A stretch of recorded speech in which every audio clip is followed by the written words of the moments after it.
Hello, everyone, and welcome to a spooky Sequester Mini. I'm not going to do that for the whole episode. Welcome, guys.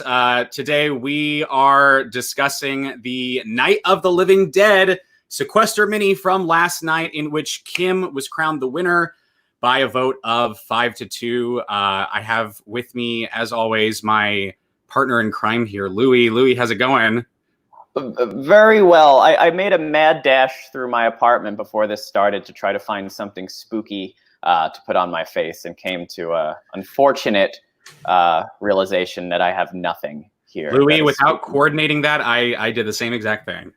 What a shame. What a shame. We would not have been good in last night's mini. Probably would have been first two.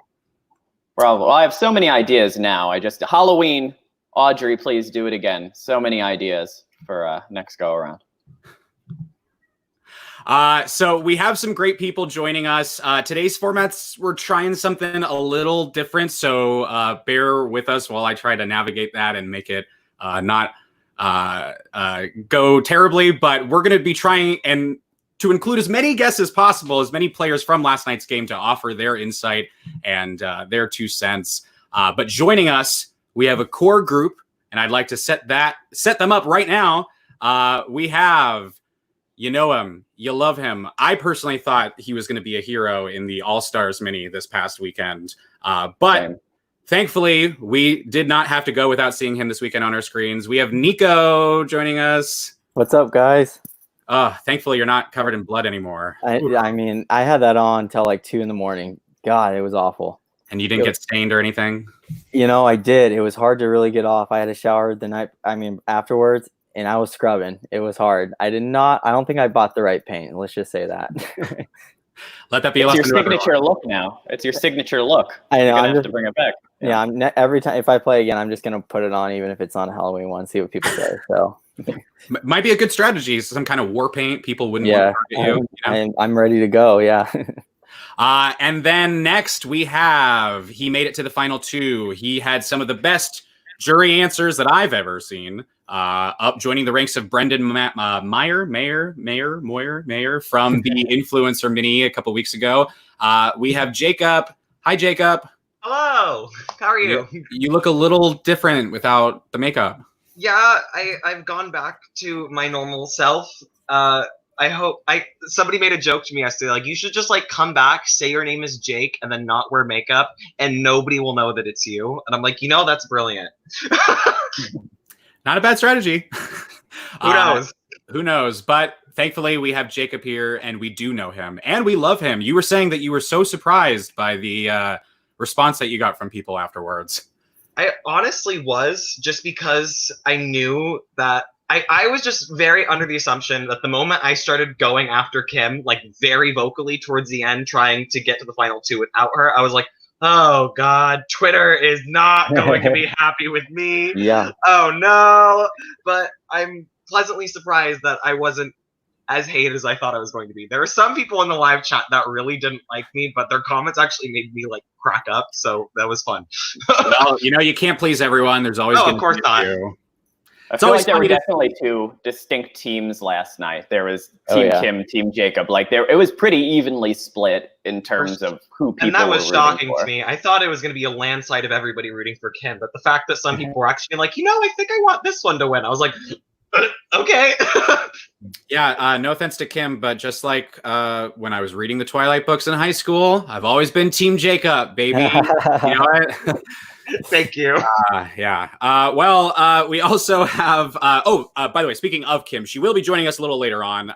She's wrapping some things up. So in about 30-40 minutes or so, she will be joining us for the rest of the episode. So fret not. But for now, also joining us, we have probably one of the best intro makers in the biz, in the Sequester community. Second only maybe to me. I don't know. We'll have to find out. We have Bill joining us. Hey guys, yeah, TR. I'm just trying to keep up with you. I don't have any schooling in how to do any of that stuff. I just do that video editor on my HP. That's all I got. You're killing it. Yeah, that's good. That's good. Thanks for having me, though. I love, thank you. In case I'm gonna have to jump off later, but I wanted to thank, in case I forget, thank you and Louie for creating this Podquester. It's awesome. It's just something that I think the community needs now that minis are thriving. So thank you guys for having us. Well, you know what? It would be nothing without all of you people and all of you watching and all of you playing. So thank you all. Seriously, we really literally could not do it without you. And then bringing up the rear for now, we have probably one of my personal favorite intro videos from yesterday. He was one of the only ones to stick in character during it, and I worried that was going to make him first boot. Thankfully, he made it to evade that. We have Alex joining us. Hi, Alex. Hey, guys. How's it going? Doing pretty good. Nice to meet you, Louie. Congratulations on the win on Friday. Can you hear me? Who? Congratulations to who on their win? Louie. Louie, he won. Well, a very belated congratulations. He won a month ago. Thank you. I'll always, I'll always take it. Take it. He's like, I'll just take another one. Why not? I didn't get many congratulations at the time, so please feed them to me. Retroactively, there you go. You got mine, Louie. You got my congratulations. So we will have more people joining us as the night goes on. We already have a couple people waiting on deck here, and we have plenty of people in the chat, so it should be fun. If you have questions or comments on the rounds as we discuss them, hit us with them, and I'll do my best to feature them so we can kind of touch base on them more. But to start out, how did you all decide on your costumes for the theme? This was a first in the mini world that I'm aware of, a themed mini with everyone in costumes, and everyone really went out. You know, it was pretty impressive. So how did you all land on where you would be? Alex, how did you decide on a vampire? Bill, Zombill, where did that come from? I'll go ahead and start. I don't really like the sun. Anytime I go on vacation to the beach, I want to stay in during the day, and I'll go out to the pool at night. That's when I enjoy the beach. Alex, your video literally is so funny. I literally laughed at when it played. I died laughing. It was just so funny to me. I think because me, Neiko, and Bill all were in room 5 at the beginning, and we were all just collectively cracking up at it. I remember that. Well, that's a funny point, because I went back and watched a little bit of the early game last night until 6 a.m. because I'm a psychopath. And I saw Dakota was dying laughing in my room. We started together. And then later on, he was dragging my video. He said, "Oh my God, Alex is horrible." That's why he's so good. He is good. That's right. That's true. As far as Zombill goes, I'm just a big fan of The Walking Dead, and it was zombie themed. And one of my favorite beers that I'm drinking right now and was last night is called Zombie Dust. So I was full in theme, and I was just looking for whatever was cheapest on Amazon that could ship it to me in 2 days. As I didn't have anything, and I refused to go to an actual store right now in Chicago. It's crazy. So whatever Amazon could provide for me. And everyone comments in the chat that I go extra, so I had to go extra and had some fun with it. It really stood out. You had, was it an axe or something? Yeah, a little hatchet. Yeah. Wow, it was great. It looked really good. I don't know how you kept it in there. You and Cody, this was another option out of his skull. That was another option. I like that. Ooh, that's a close second. Next time, Halloween. Next time, yeah, that's a good one. All right, so let's go ahead and jump right into the rounds. Let's go ahead and talk. I know, Bill, we only have you for another 10 minutes or so I want to get a little bit of game talk out of you. So first round in, right off the bat, we jumped into a twist that seems relatively new, or at least slightly tweaked relatively recently. The twist where whoever is eliminated is able to put up 6 people as flops for elimination in the next round. Those people would not have voting power in the next round, and the new addition that we added this weekend was that the person eliminated would also be able to will an advantage by way of a secret LOS to another player in the game. And of course, that round ended with Tavian being eliminated, Tave, and I believe he willed his LOS to, does anybody know? Dakota. I think it was Dakota. Dakota. Okay. Yeah.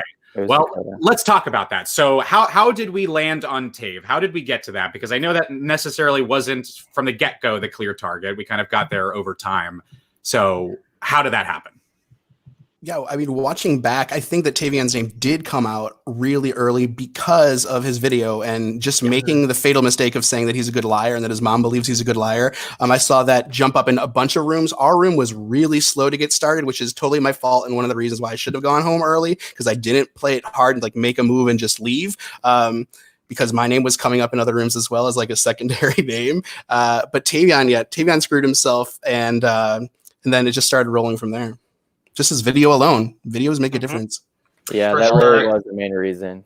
It was the liar thing. And then Bill's name got brought up a bit round 1. And I wasn't fully sold on Tavion at the beginning because I thought, like, oh, he's a big name. He's going to be target for weeks. But I wanted to play this game loyal to my original room for at least a good amount of time, because I always see people promising to do that, but I don't see them sticking to it often. So I really wanted to be loyal to my original room and last a long time with them, because I really vibe with the people. So I had to end up voting Tavion because I didn't want Bill to be the other option that goes.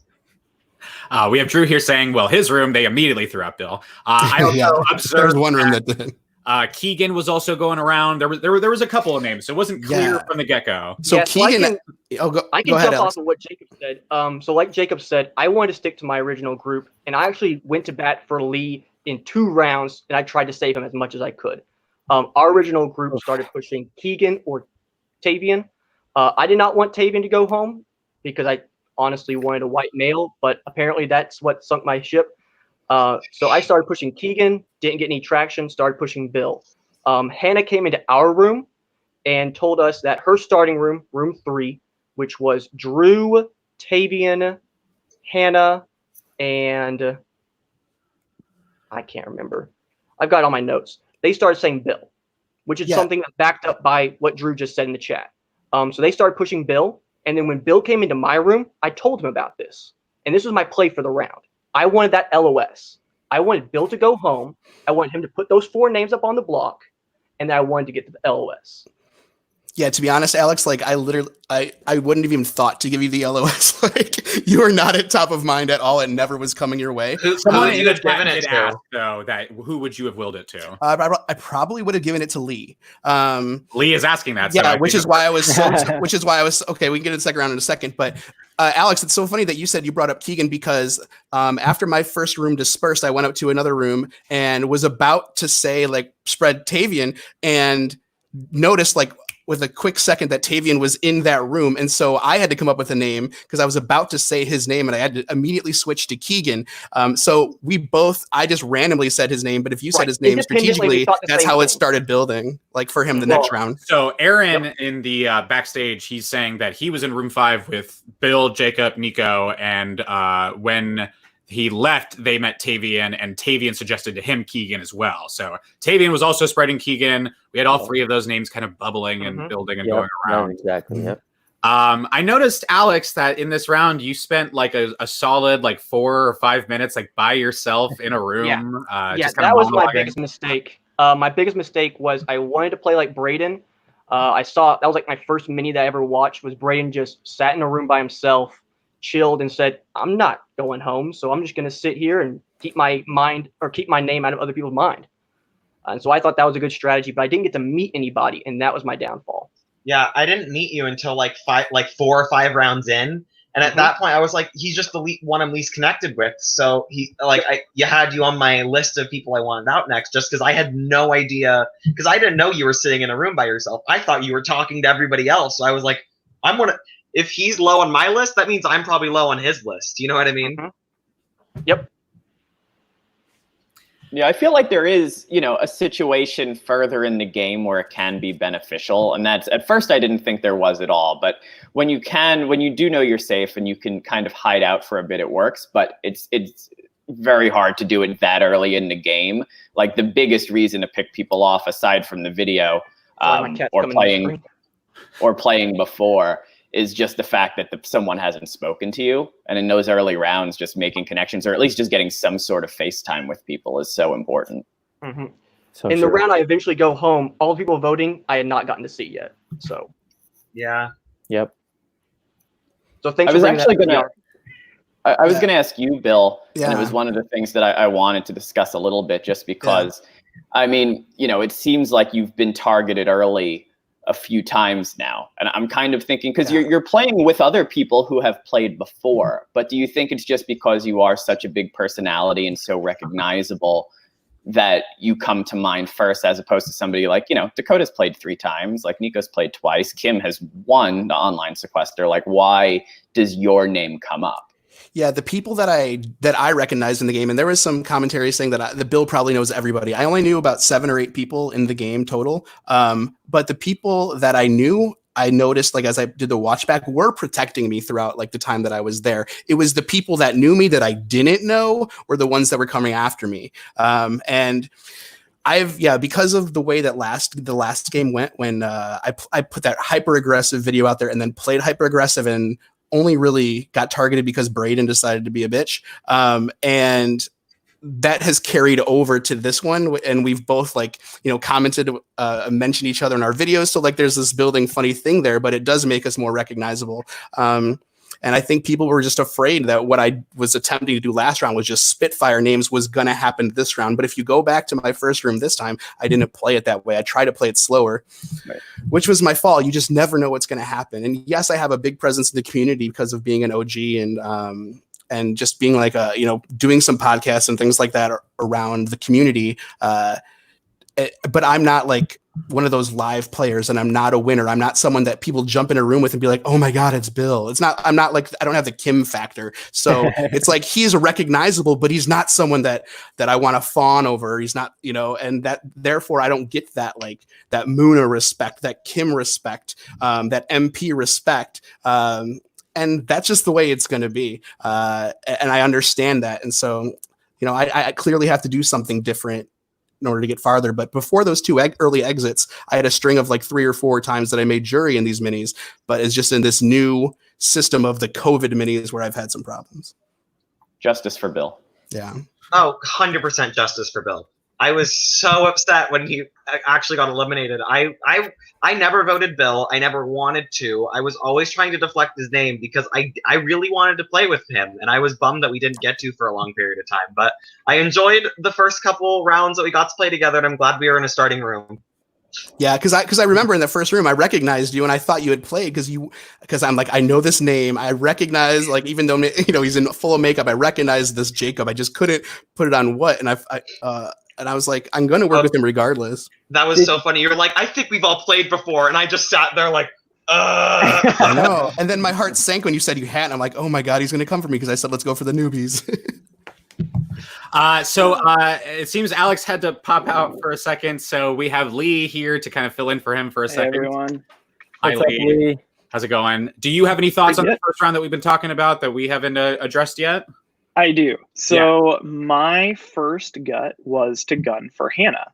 And I actually pushed Hannah in my room until Hannah popped in my room, and immediately the plan had to change. So the only other names that I heard coming out were Tavian at the time. Dakota and I did not want to target Tavian because we thought that he would be an easy target to take out later. But then the only other name we heard was Bill. And so I was jumping in to talk to Kim. And it was like, we definitely don't want Bill to go. Like Bill, like it is dumb for people like Dakota and I to take out big targets, because if you've watched any of my old minis, I have never made it past, the second round. So for me, it was the obvious choice to get rid of some of the people that were kind of hiding underneath the cracks and kind of hiding behind the targets. So at that point, rather than push another name, I just kind of went with the vote that first round.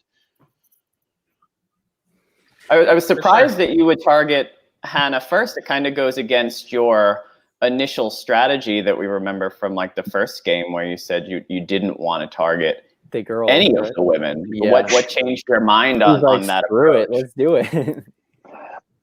So I'll say the only thing that kind of made that for me is I had put down just some people that I thought might be someone to target early. And I think I had wrongly assumed from the video that Hannah was going to be kind of boring.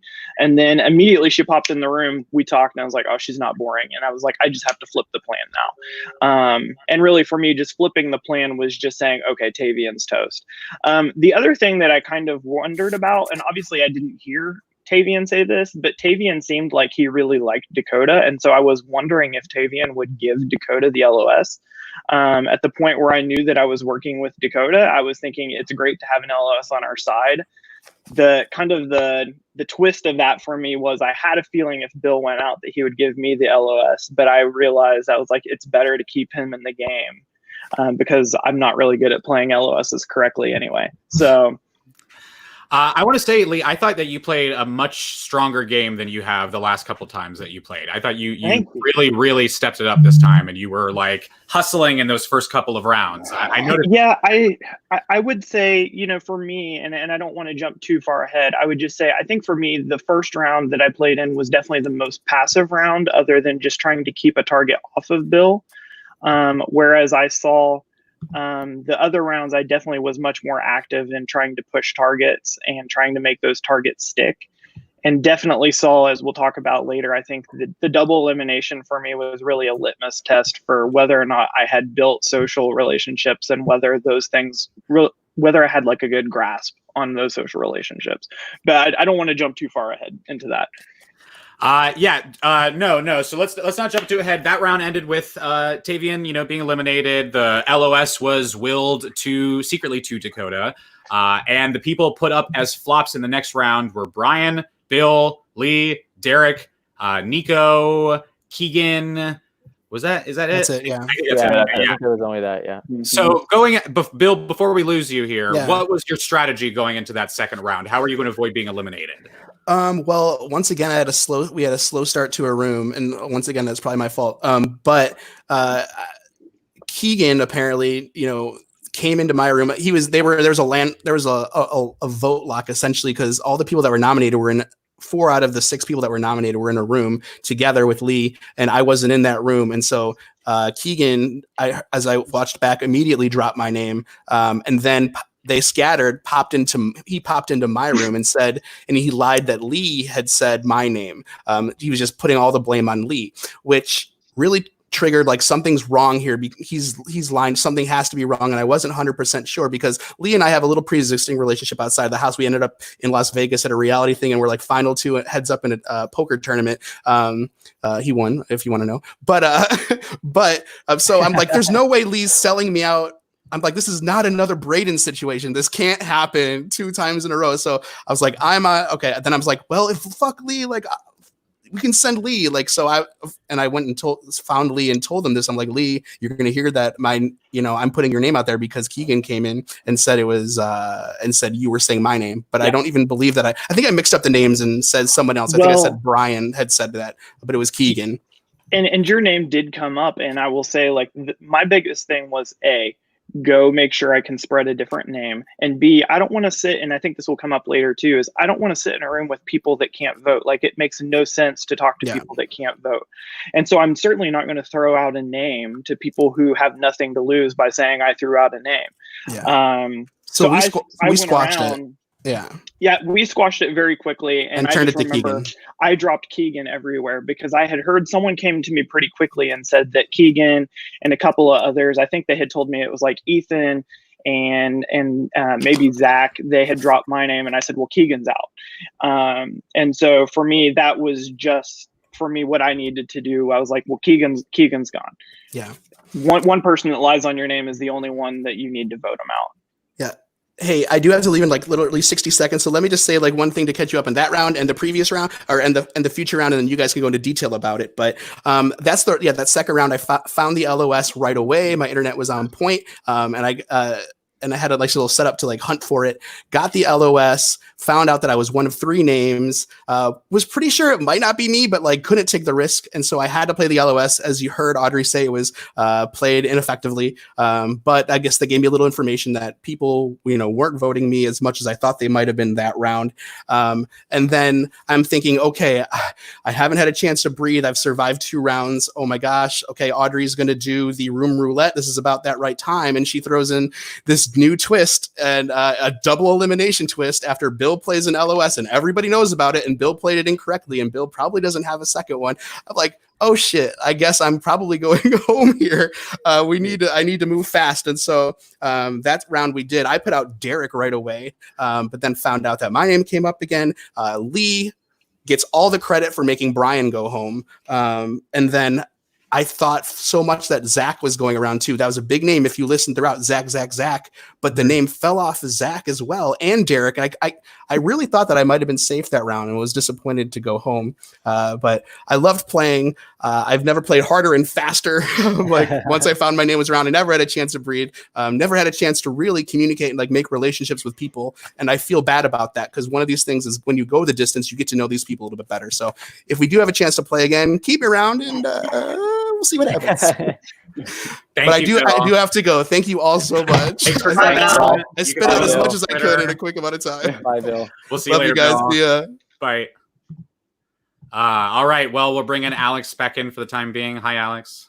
Hi, Alex. Oh, thanks for Hey, guys. do you have any thoughts on anything we were just talking about? We're discussing we were discussing round 2, and then Bill kind of jumped a little ahead. Yeah, I think we all kind of agreed that the second round was just everybody spread Keegan independently and then met up and said, yeah, that's the name. Yeah. So for the I double, haven't met him. The double. so for the though, double, is I think gonna Kim really pushed that vote as well, Lee. Correct. So heading into round 3, that was going to be a double elimination where the 2 players with the 2 highest amount of votes would both be eliminated. And in that round, that's where Bill and Brian both went home. So let's talk about that. How did we get to that, and how did we decide those were going to be the ones getting the boot? So I didn't expect Brian to go. So I guess I didn't hear. I guess Lee was pushing that last minute. Is that what happened, Lee? I locked Jacob. Maybe you were in my room when we. I was not. No, you weren't. No, Jack was in my room, and it was Derek and Noah, and so I had 5 people in there. And I remembered hearing early on that Zach's name was coming up, and I was thinking it's a risk. It may stick. It may not stick. Yeah. But I said, right now, like, you should only play for who you want to be the second person to go home. Exactly. And so I said, if we can lock in the 5, you know, if Zach goes, great, because I had already heard at this point Zach and was part of a group that was pushing my name and potentially voted for me, but I wasn't sure. So I said, if Zach goes home, great. If not, I can tell Zach in a future round that I pushed Brian, and that's the reason Zach stayed, and that could get Zach working with me. So that was kind of my goal. And then I only heard a couple other names. So I heard Zach. I heard that my name had been tossed a little bit. But it seemed pretty much to me that it was going to be 2 of Zach, Bill, or Brian at that point. And then wasn't that round 2? Derek's name was thrown out too at the beginning of that round. Because it was Derek, and then I didn't hear Brian, but Derek, Zach, and then Bill. And so Lee. and Lee, yeah. But I didn't hear much of Lee until the end as well. So then that's where I was. And Derek's name did get pushed when I was in a room. But I shut Derek it down because I thought if I don't shut down the Derek vote, then my voting block for Brian gets shut down. And so I thought, if anything, I have to make sure that it looks like I was voting 100% with those people that were in the 5, and I did. But I just wanted to make sure to stick to one plan, because you can only throw so many darts in that round and hope that they stick. This I round, felt like that. Oh, sorry, Jake. Oh, you're good. But this round is kind of the round where I kind of got a full understanding of how the game worked, because the first 2 rounds, this was my first time actually being in it, so I wanted to see what was different and what was the same as a viewer and on the inside. So the first 2 rounds I stayed quiet, kind of observed, took in information, and I feel like this 3rd round was when I started to push names without trying to take the heat. And this is when I started to make like the allies that I wanted to bring with me to the end, like Cody and Ashley. I really liked working with those 2. And Ashley pushed Zach to me. And he was one of the ones that I hadn't talked to, that I had written down as somebody I knew was smart and I knew was really charming and personable. And it wasn't any of the other 3 names going around, which were also other people I had really connected with. So I started pushing Zach, but I guess it just didn't gain traction in the last minute. The Brian vote, that's like literally the same thing with me. Like, but I was like working with Zach, so when I heard Zach's name coming up, I was like, okay, no. And then I also kind of like, I don't remember, it was 1st or 2nd round. Me and Derek were in a room together, and like we just had that that vibe, that connection type thing that we liked each other. So like I'm like, okay, I like Derek too. So I was like, okay, I don't want Zach, I don't want Derek. And then that's when Bill was kind of being thrown around too. So that's where I was like in a toss up that round for that. So for sure. Yeah, and I'll say the reason. Oh, go ahead, Alex. Go ahead.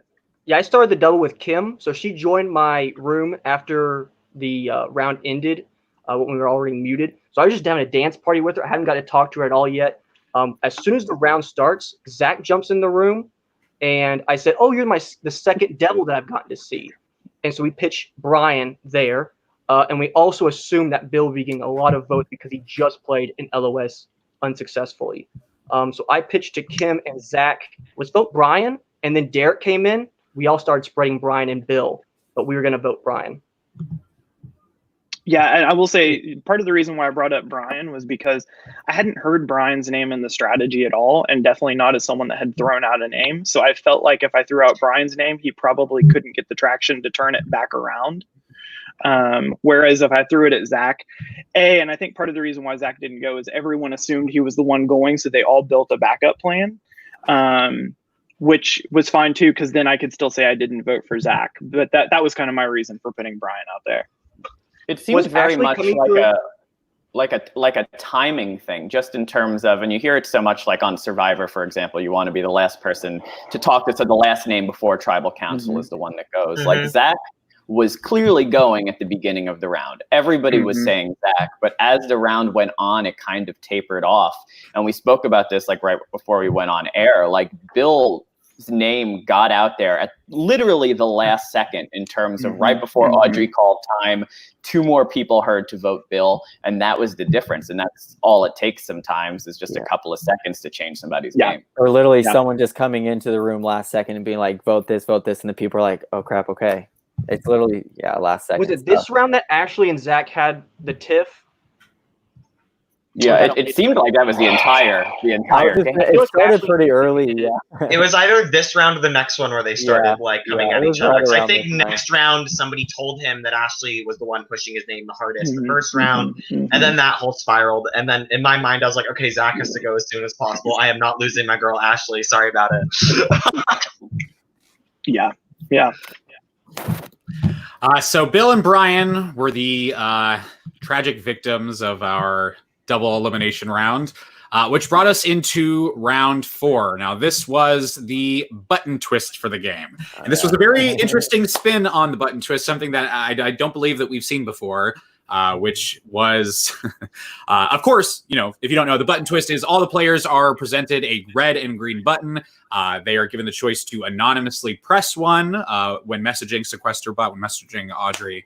And if they choose the green button, it's a standard round, standard vote, no funny business. But if even one person presses the red button, a twist is unleashed. And the twist last night that was unleashed was that the people who pressed the button, they were put up as flops with no voting power. Can we talk about that? Very interesting. Could we have at least had a vote? That would have been really cool.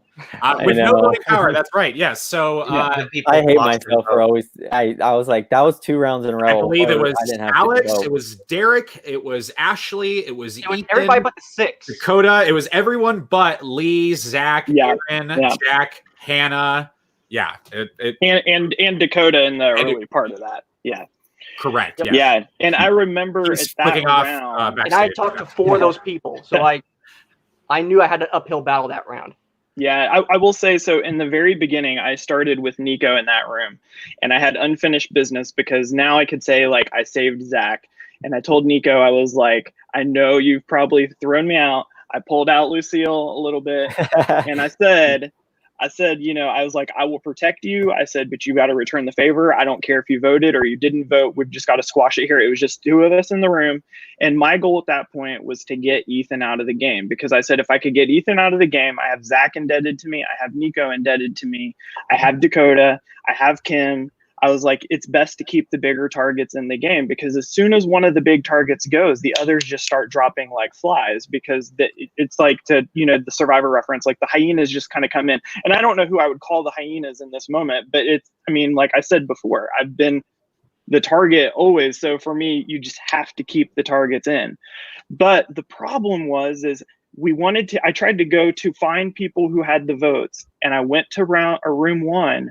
And the only people I could find who had the votes were sitting there locked with people who didn't have votes. And I couldn't push a vote anywhere because there were room limits everywhere and those people wouldn't leave. Well, Lee, you also have to tell the truth about this round. was a very hard round for that. Yeah. Sorry, go ahead. Lee, let's try to tell the truth for this round, okay? You started with Jacob, you started with Neiko, and you started with Derek. Jacob threw out my name, and Lee, you did not shut it down. You did not shut it down, Lee. You thought I was coming for you because of that Bill thing, but I was actually trying to save you and Bill that round. I thought that you were there, but I wasn't worried. So I pushed the Keegan with you guys. I even voted Ethan in that round. I was the one vote for Ethan. But even when it flipped at the tiebreaker, I just couldn't talk to people who had a vote. And that was the most frustrating thing until the end. I mean, but the problem was you didn't shut down a vote where there were 3 people that were then going to go and spread my name. That's what I took. So, do you mean in the tiebreaker? No, for the first round. First round, very beginning of round 4, Jacob pitches my name to Neiko, you, and Derek. So the reason why I didn't mind was because I knew that I had Jack and Dakota. So as long as I could talk to Jack and Dakota, the 3 of us could throw a vote and it would stick. But I couldn't talk to them because the people who weren't voting wouldn't leave the room. So we couldn't I was also talk. in room 1. Jack was there, and I was thinking, this is fine. Lee, Dakota, and Jack, you guys figure out the vote. I'm going to bail. You guys just figure it out. As long as it's not me, I'm good. And I wasn't, and I was throwing Ethan out. I mean, like I said, I even voted for him. However, that all got completely thrown out of whack when Dakota lost his vote. And I couldn't tell, like, when Dakota was trying to tell, because we had very little moments to even have someone mouth a word of who to vote out. And so that's a big deal. And so you just don't know. And so when it goes to the tie, my fear is, so you have Dakota that gets a vote, you have Ethan, my target, who gets a vote, you have Kim who gets a vote, and you know that if we can't even settle on a name, so even if we do a 2-2, the 5 people are still screwed. So the best thing to do is to lock in a 3. So I had Jack in that room, and I knew that I could go back to him. I just needed to find one other person. I was afraid Hannah, that 2 votes were going to. Aaron. I found Hannah, and of course Hannah was not willing to vote Kim, so that was already the problem. And that was the big problem with Dakota. He only wanted to push Kim this round. He wouldn't take. I was not willing to vote out Dakota, so that was I agree. on me. But Dakota wasn't budging off Kim. Okay, so then the thing is then I talk to Hannah. I say, who is the non? I wasn't budging off Kim because I knew she was going to win, and here we are, and she fucking won. And here we are. And here we are. On to Kim, but room 1 was full. But here's the thing. Room 1 was full because Derek knew that there were votes. Yes. And there were 2 votes that I thought one of them at least voted for Dakota. So I knew maybe a second one would. So I said, Hannah, who is the non-Kim, non-Dakota person you're willing to vote for? She said, Alex. And I said, I'll go tell Jack. That was getting 3 votes was the only way to ensure that someone that wasn't me, Kim, Dakota goes it. Because if it goes to a wheel on a tiebreaker again, I'm screwed probably because what you see on wheels. Yeah. There was time right now. I'll publicly apologize. Hannah, I came at you completely incorrectly. I was out of line. That was on me. I thought you and Ashley had said my name. You guys did not. And thank you for actually supporting me in the first part of round 4. She actually liked my sassiness, and so she didn't want to vote me. I didn't go against you because I didn't want to rock the boat with people and put a target on myself bigger than it was. I knew that I could throw the vote the other way as long as I could get with Dakota and Jack. I just never could. Mm-hmm. There was real. I mean, I honestly think that this one was one of the most interesting rounds of the whole game, and there's a lot to talk about. I'm glad you're here now, Dakota. Hi, Dakota. Hi. Because this was the moment where you kind of, I mean, you realized that Kim needed to go, right? And this was the moment where my game shut down. Mm-hmm. Yeah, it was like, very close in that if it wasn't consistently. This was the game changer vote right here. If I could have taken Kim out, if I hadn't lost my vote, me and Jack would have taken Kim out 2-1-1-1-1. I would have had an easy path to the end, and I stand by that. I think I would have easily have made it to the end. It really did suck with that round. Go ahead, go ahead. It turned the audience against me because they thought that I cheated. I got in my own head because I was like, wow, everyone freaking hates me now. and then Ethan yelled at me for 10 minutes. And then which was like, the reason why I was pushing the Ethan vote, vote, because I knew that Ethan was after both me and Dakota. So I was like, we have to get Ethan first. But this is where I figured, I was like, if Kim doesn't go this round, I know she's going to win, because Zach went back to Kim and told her that. So I was like, okay, so everyone's going to just go running to Kim whenever I try to push her name out, because it not only happened this round, it happened later in the game too.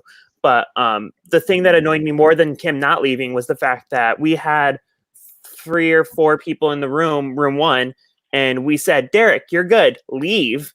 And he wouldn't freaking leave. And then we kept getting room limit, and I couldn't talk. And that was what freaking annoyed. Yeah, there were so many of us that didn't have votes that round, so it was even more difficult for people that did have votes to get to each other. Absolutely. And the thing is, and the people that didn't have votes, Thank you, sir. they just wanted to keep pushing a different name that wasn't theirs too. So it's like, it was for the people voting that round, that was more, I think, a little bit more stressful than the people that had no vote and just hoped that they were voting, in their favor in a way. My dreams were crushed this round. They really were. Since your vote got taken away, you were voting Kim though. She would have gone home. Yeah, that's what we talked about that last night. 2 questions for you, Dakota, in regards to that. One, it was very clear that you were struggling, along with everyone else in the room was struggling, in the fact that if you made this move, you were afraid that the audience would hate you, right? I don't that care everybody about was. That. I don't care. Okay. No. It seemed like you were sharing with the other people that, hey, this is a move that might. I knew that it would. I knew that it would. Whenever Kim plays, everyone loves her. That's just the fact of I'm Kim. But I mean, I knew that if I could do this and I was the one that took charge of it, it would be my game defining move if I made it to the end, because I knew that she would win if she made it to the end, and here we are, and she did. But right. And then the second part of that. When I knew, though, in the second part of that round that the vote was not going to go to Kim, like we had no hope to get Kim out after the tiebreaker, and I stepped into the room and I had the vote for Alex, and I saw Kim kind of confronting Dakota, I immediately interrupted the entire argument, because I thought, let's just make this whole argument irrelevant and just tell Kim, this vote was never for her. We're throwing it to Alex. I even told Alex to his face, we're voting you out. Oh. Yep. So the second question, and I mean, we're going to have to talk about it in terms of Dakota, you losing your vote. I guess before we even discuss that, what is your vote? Let's say you have a vote there. Do you actually vote Kim? Oh, I 100%. You were voting Kim. And me and Jack would have had the vote. And she Dakota got a vote. So that vote would have gone elsewhere. Mm-hmm.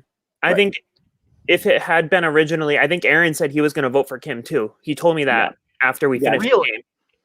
Yeah. Well, if there was one vote, I mean, if there was one vote on Kim and Dakota still had his vote, that would have been 2, and there never would have been a tie. Yeah. And I don't know if Aaron would have thrown his vote on somebody else, but it would have been a tie between Kim and whoever Aaron threw his vote on. But I think Kim would have ultimately, because Aaron did. Aaron voted for me. Yeah. But I think Lee would have voted Kim out in the revote if it had tied anyway. So yeah, I just couldn't get the numbers to ensure that we weren't going to hit a tie again. Yeah. I mean, it just shows how scattered it was, that it was a 5-way tie, 1-1-1, because you guys couldn't talk the entire time because it was so jammed up. And then I got that. Yeah. Sorry, you can go. Say anything you want to say about? I know there were mixed opinions about it. I certainly had opinion about it, but I want to give you a chance to Dakota, take the what floor. happened? If there's anything you want to say. What happened? What? How did you cheat? I honestly, I didn't even go back to look because it was done and over with, and I didn't. Does anybody know what happened? I think I nodded my head after we were muted. You mouthed a name, and the moderator muted you. So I don't know if you were saying it or if you were mouthing it. I'm just gonna put that out there. You were on mute. He was mouthing a name. As soon as the end of the round was coming up, there were 4 or 5 people in there, and it was somebody who could have gone home. So just so you know, I'm not here to be a yes person for Audrey. I mean, she has her own way of doing things. I want you to know that. I just want you to know that I don't think you cheated. I think you tried to push. I think you tried to work the refs just like I did when I played, which is right when time is running out. Yeah. To say something, and then then everybody's muted, and then that's definitely a little gray area, and they've never called it before. And And this is going to be like maybe a controversial statement, but I don't know if the viewer chat would have pushed that I cheated as hard if I hadn't been pushing for Kim. Right. Oh, I think that's definitely fair. That's yeah, I think that's fair. definitely fair. Chad doesn't want you to attack Kim, period. Yeah, well, especially when there's only 3 women playing. Yeah, if it had been anyone else, I don't know if I would have lost my vote that round. I don't know. Yeah. The thing about like mouthing a name after everyone has been muted, that's definitely a little bit more toward the end of. Yeah. But I just want you to know, like, I mean, at least from my perspective and what I saw in the chat, like, the people that I was talking to, we were like, I love Dakota. Like, I mean, I love the fact that he was trying to get Kim out. He was the only person who was really trying to get Kim out. Yeah. Like, we were on your side, and we were never not on your side. Yeah. So I don't want you definitely were clutching your pearls for like a half hour after that. I was worried about like, I don't know how many times I heard, "Oh, I'm so distraught that I'm being accused." It was like, I think it was more so. It was more so the fact that like is the first time that something like that had ever happened to me in all the times that I had played. So it was something that I wasn't used to, and it was just the fact that it was like that happened, and then I did get a vote, and then Ethan attacked me during the revote, and then I couldn't play my LOS because I tried, and I was told that I couldn't play it during a revote, and so I was just like, if this sends me home, I think I was more stressed about that, and then I just got in my head so much that it just threw me off for 20 minutes. Well, I'm sorry you got in your head because you are a lot of fun, and you were ballsy enough to go after Kim. Yeah, and even Neiko could see, he like came into the room after I was like apologizing to the camera, and he was like, I could see that you were like stressed about it. Like literally, I like felt so bad for you. I was like, well, okay, he's really like upset about this. I felt bad. I'm so glad I didn't drink, because if I had drank, I would have pulled a dash and started hysterically crying. So thank you for going to bat for me this round. Aaron jumped in the room, Derek jumped in the room. They were like, how about Alex? And you're like, no. I was like, no. I was like, no, why would I do that? I was like, you need to make, if there's only 6 votes, make a move. Like, why take me out? I'm not when gonna you only have to consider 6 votes instead of 18 or 17 or however many there were, like you can get whoever you want. Honestly, I was expecting Kim to go, and when I heard Audrey on the thing say, "Dakota, your vote's taken away," I knew right away. I was like, that just ruined it right there. Yeah, I knew it. Like, I shook my head. I was like, God. Which was why for me, I was in the room with Ethan. I knew that Kim was a big move to make too, but for me, the only other person that was really saying my name was Ethan, and he was saying Dakota's name too. And so for that just set off like the fight or flight mode in me. It was like, you have to get out the person that's saying your name in that moment. And Ethan's a big target too. So as soon as I couldn't get any confirmation, I'm just like, throw one vote at Ethan, hope another one sticks, and then he's gone. But you just couldn't get any words in with anyone that had a vote, and that was so frustrating. Yeah. It was a really tricky round. Just that's what annoyed me the most, was not being able to talk for literally more than half the round because people wouldn't leave the room. Yeah, I don't think I bumped into you once that round, Dakota, because I had probably no because idea. You couldn't get into room 1. I didn't hear that you were pushing Kim until the round afterwards, and when that's Jack why ran and told Kim. Yeah, that's when because I was in the room when he told her, and then that's when I realized, I was like, oh, this is how I'm going to try to subtly try to work against her without being the name that's trying to get her out, because I didn't want the fire that you were receiving from trying, but I still wanted to try to push in that direction. Yeah. But one of my regrets of the night was not being more vocal about that. I was a bit too concerned about the repercussions. That's what everyone's been telling me. Yeah. Ashley and Drew and everyone who says, I wish I did. And I was like, well, I tried. Nobody listened. For sure. I think I wanted to a lot, but a big part of me, I just really wanted to make jury in this game. I wanted to make jury in my first, and I was too scared of risking being sent out pre-jury to try to take out a target. I couldn't figure out if she was even going to be able to get eliminated this early, because I didn't know who she had on her side. I couldn't figure that out this early. And I was like, I don't know if this is worth it for me to take pre-jury to try to take this big move when I think there might be opportunities later. And there were opportunities later, but twists and LOSs came into play, and it kind of just sealed the deal there. Me and Jack were like dead set on it, and nobody would listen to us. It sucked. Were you and Jack a duo?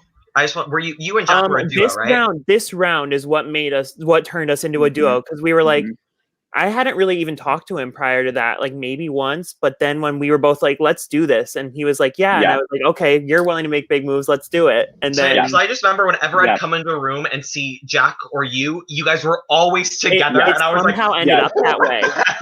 And then, because it was like this round and the odd even rounds, we were both on the same side. And we were like, well, this is perfect. But then both times, no one listened to us. So. Yeah, and Jack and I had voted together in the double. So as soon as I got into a room with Jack and Dakota, I was like, this is a great opportunity for the three of us to lock in a vote. However, we couldn't talk because Derek wouldn't leave.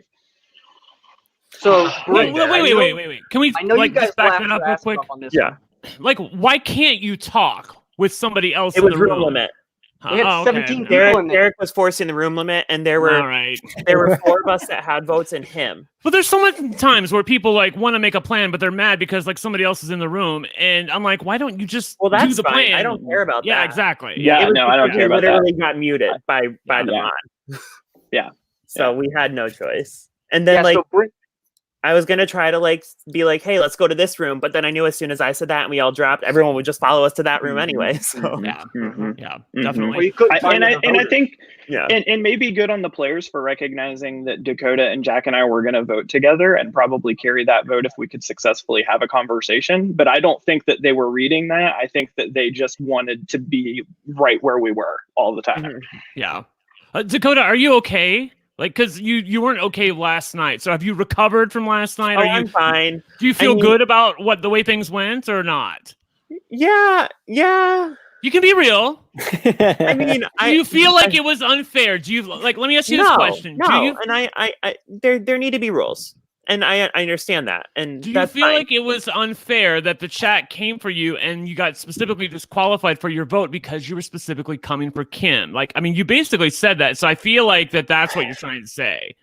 Like, that if you hadn't been coming for Kim, you wouldn't have lost your vote. You don't need to come for Dakota right here. He said what he needs to say. No, my thing wasn't the reason that I thought I broke the rule, I think. But I'm just saying, and I know I broke the rule, but I'm just saying I think if I was going for someone else, it wouldn't have been pushed as heavily by the chat. Yeah. That it was. I think that's fair. Yeah. Okay. And that's fine. And that's fine. I don't care about that. It was just like, I felt I knew what I had to do to win. And then when that happened, it threw everything out of whack. And that's cool. Well, I just want you to know, like, everything that you did, including the thing about mouthing after the time gets called, I have done. Yeah. I just think that, like, as Sequester grows, and I told Audrey this, like, you have to apply the rules consistently because there's more eyes on your game, and it's not like the Wild Wild West of 2016 when you could just do whatever the fuck you want, and if everybody presses the button, we're just everybody's back in now. What the fuck? You know, like, you can just make up your rule. You can't do that anymore. So I do think that that's what she's trying to do. It was just really heartbreaking that you were a victim of that, and I just wanted you to know that it was nothing personal from my perspective. I don't think. No, I understand. So, no, okay. I do think, and I said this last night too. I think rules need to be enforced, but they also need to be enforced evenly. And I don't know whether the chat is the best source of that because they are so biased. I think moving forward, we need, I don't know, just an idea, like an unbiased rule moderator.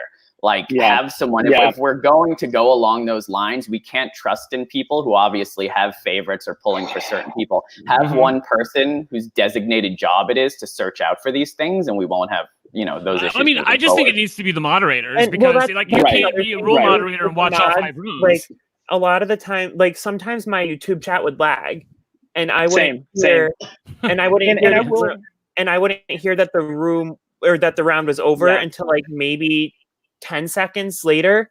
So then, like, unless the moderator 100% mutes every single person right away, it's hard. Yeah. Right. And they did have to do that in round. And I can even vouch and say my YouTube was totally lagged behind in that round. So they has happened before. That happened last night too. It did. Yeah.